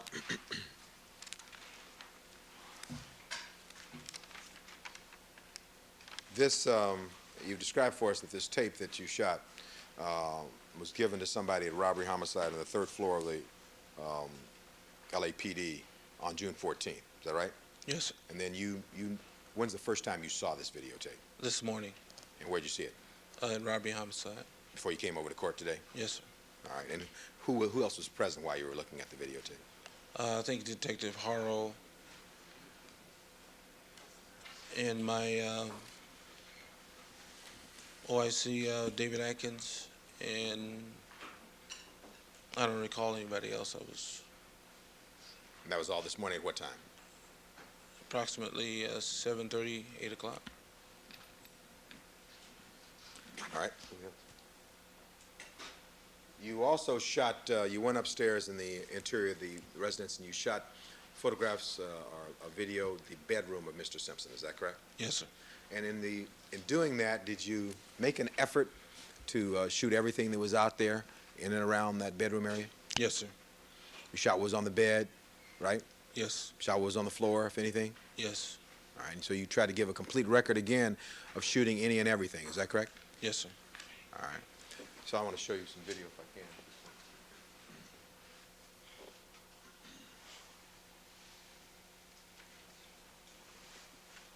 All right.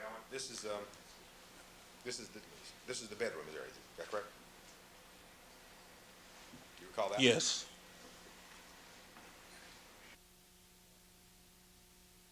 As best you can recall, you were shooting at 3:13 p.m. on June 13th in the bedroom, right? I understand the time is off about an hour. I'm asking you what your understanding was at that time. 3:13 p.m.? I paid no attention to the time. I was too busy concentrating on getting the images. But you see the time, 3:13 p.m.? Oh, yes, sir. You see that time? Now, you shot what was on the bed there, is that correct? Yes. These things were out in the fashion we see them there in that photograph there at 3:14 Yes, sir. p.m.?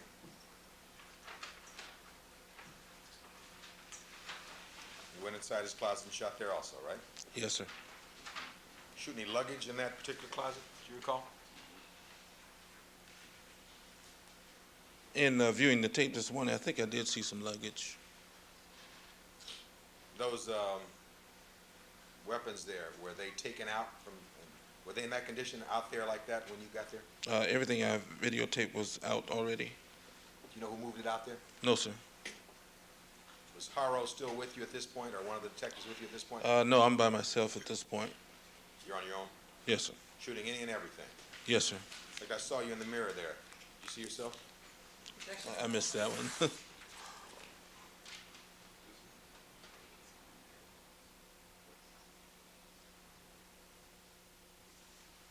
All right, let me back up just a moment. With regard to the, in the bedroom area, did you see a rug of some kind in the bedroom area before the fireplace there that day?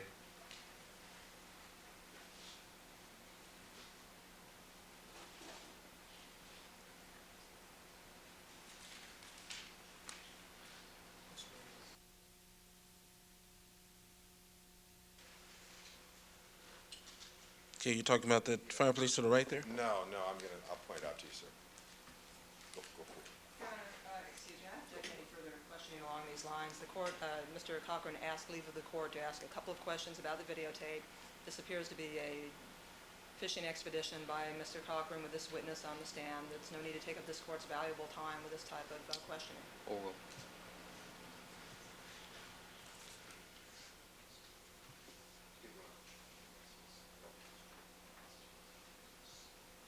I'm gonna stop there. Did you see, oh boy. Back up frame or two. 313. You see that carpet? Back up. See that carpet there, the 3:13 p.m., kind of at the foot of the bed? Can you see Yes, that? sir. Mhm. You take a photograph of that carpet that day? Just what you see there. And so just what we see there is what you saw, is that correct? Yes, sir. You didn't see anything unusual at that point, did you? No, sir. And you tried to capture everything that was out there that was anything, right? Exactly. And so what we see here with regard to the carpet, we'll back it up and let you see it, is what you saw that day, is that right? Yes, sir. All right, back it up and then move forward.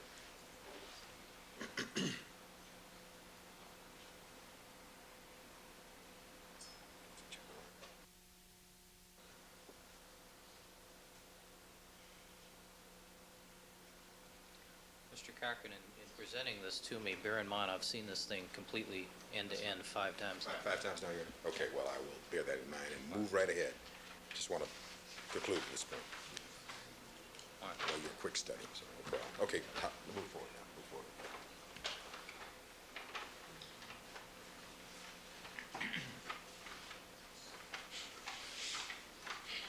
So you pick up everything that you see there on the carpet at that time, is that right, sir? Yes, sir. All right.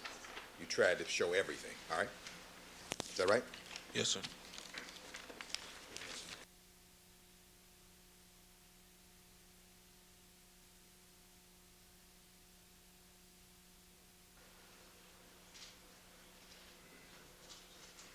All right, thank you, Mr. Harris. Now, you started to say something, and with regard to the time, when was the first time anyone told you that the time of the tape might be off? Was that today?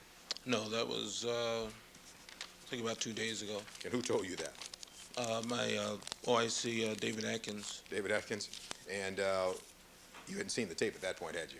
No, sir. So that we're clear, however, you got the call about 1:30, got out there sometime around 2 o'clock, is that right? No. Sustained. You got out there at what time? According to the sign-in log, is around a little bit after 3. Well, did you say earlier you got there between 2 and 3, sir? You asked me what time that I thought that I got there. Yes. That's the time I thought I got there. Between 2 and 3, right? Yeah. All right, and then you then proceeded to shoot for an hour and a half at most, is that right? Yes, sir. All right. And so that would comport with the times you saw in that video. Is that correct, that you were shooting sometime after 3 o'clock? Isn't that correct? Yes, sir. Oral. Comports with the times you saw, right? Yes. You never tried to change the time that particular day, did you? No, sir. All right. Thank you very kindly. I have nothing further this witness, Your Honor. Ms. Lewis? Just briefly, Your Honor, Mr. Ford, when was the first time that anyone asked you about what was recorded or why you recorded that videotape on that occasion? About 2 days ago. So it's been some 8 months, 8.5 months now since you'd had occasion to even think about having taken that videotape back last June? Yes, ma'am. And your estimation of the time that you took, Have it quiet in the courtroom, please. your estimation of the time that you arrived and that you took particular things shown on the videotape is just based on your best recollection now, 8.5 months later, is that correct? Yes, ma'am. And you indicated you did not pay attention to the time on the camera itself, is that right? Exactly. So you really can't say with certainty any time that you took any particular aspect shown on that videotape, can you? No. Nothing further. This, with regard to the time aspect, sir, you were aware that this was an important video to document what was going on, isn't that correct? Yes. And you were doing the best you could, is that correct? Yes. You shoot any and everything, right? Yes. And if you had seen or were aware the time was off, you could have changed that or corrected it, isn't that correct? Isn't that correct? I would say yes if it was of some concern, yes. Yes, all right. Thank you very kindly. Detective Luper, Your Honor. Ms. Lewis, anything more? May I have just a couple of questions outside the scope of my initial cross, just briefly? Briefly. Did any detective or anyone else direct you to take photographs, or videotapes, I should say, of blood drops in the driveway at Rockingham? No, Did anyone ask you to video the pathway that runs between where the house butts up against the fence on the No. south side? Did anyone indicate to you that this was going to be used by the district attorneys in the case? no, And was your understanding that this was taken to document the valuable items that you saw throughout the house? It's cross-examination. Well, I'll allow the question. And was it your understanding that your purpose in taking this videotape was to document the valuable items that you saw throughout the house, including the Heisman Trophy and other items of value, so that the Los Angeles Police Department would have that on record as having existed then in case of a later lawsuit? Was that your Yes. understanding? testify. Was that your understanding, sir? yes, Thank you. And when you took that picture of that glove there, you thought that was a valuable object, did you? Counsel, I saw what was on the Okay. table there. All right, well, all right, very well. It looked like a Tiffany-style lamp and a few Well, other there was things. also, he zoomed in on the glove, Just for the record, did you notice that there were valuable items on that table, like a lamp or so forth, in Yes. addition to the Ms. glove? Lewis, you should also bear in mind that I've seen this 5 times. Just for the record, Your Honor, thank you. One last question, Your Honor. Did you shoot some reported blood drops in the foyer area of the residence? yes, And somebody told you to do that? no, You just did it on your own? yes, Again, shooting everything you saw, right? yes, Okay. And you, with regard to the purpose, your purpose for being there, you've told us your purpose was to shoot any and everything at the directions of the detectives who told you to do this, right? yes. All right, thank you, sir. All right, Luper, Your Honor. Detective Luper, thank you very much. Okay.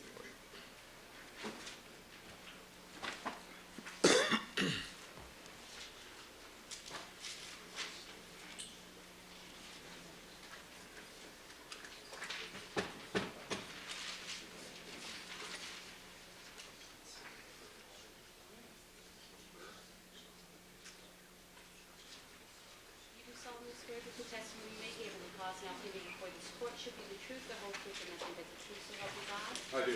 Please have a seat. The witness stand and state and spell your first and last name for the record. Yes, ma'am. My name is Adalberto Luper. First name is spelled Adalberto. Last name is Luper. Good morning, good afternoon now, Detective Luper. Good afternoon, sir. You are one of the investigating officers assigned to this case, are you not?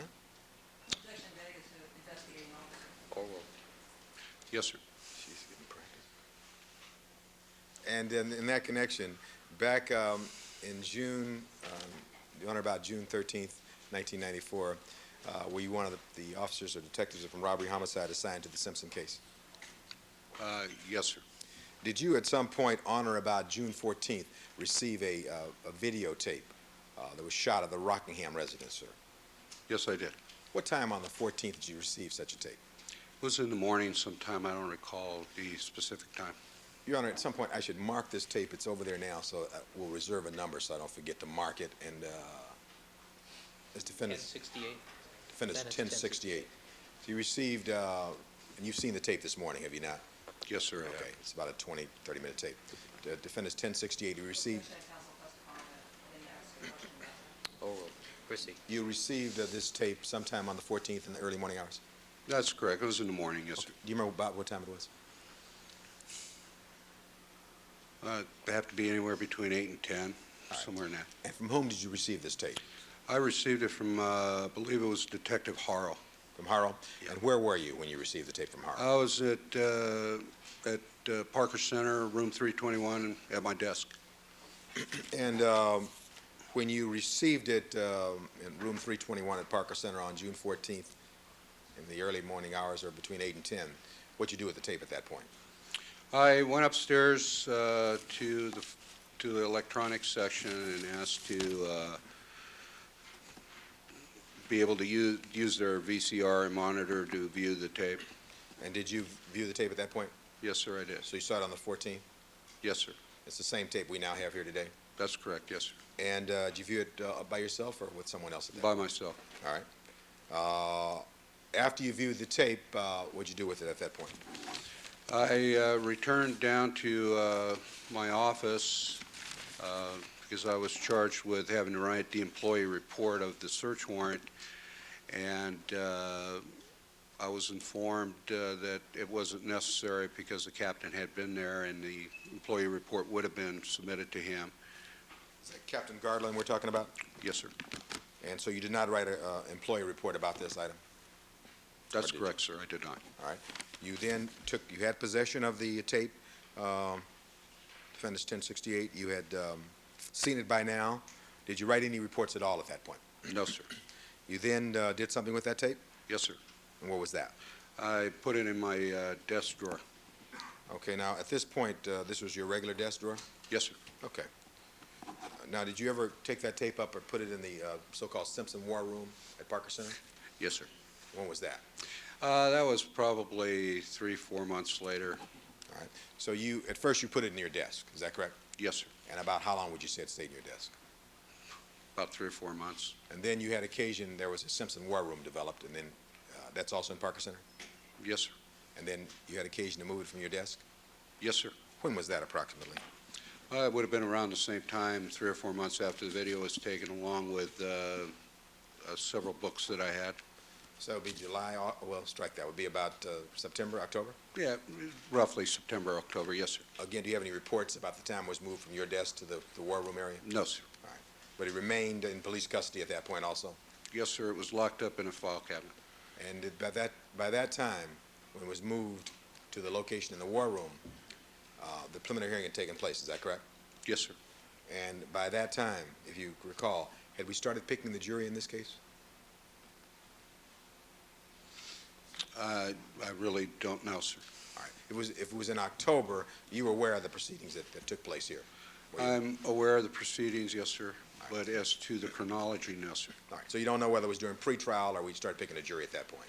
That's correct, sir. But you can tell us is within 3 or 4 months of the time you first received it on June 14th, after it was in your desk, it was then moved to a file cabinet in the War Room at Parker Center, is that correct? That's correct, yes, sir. Now, at some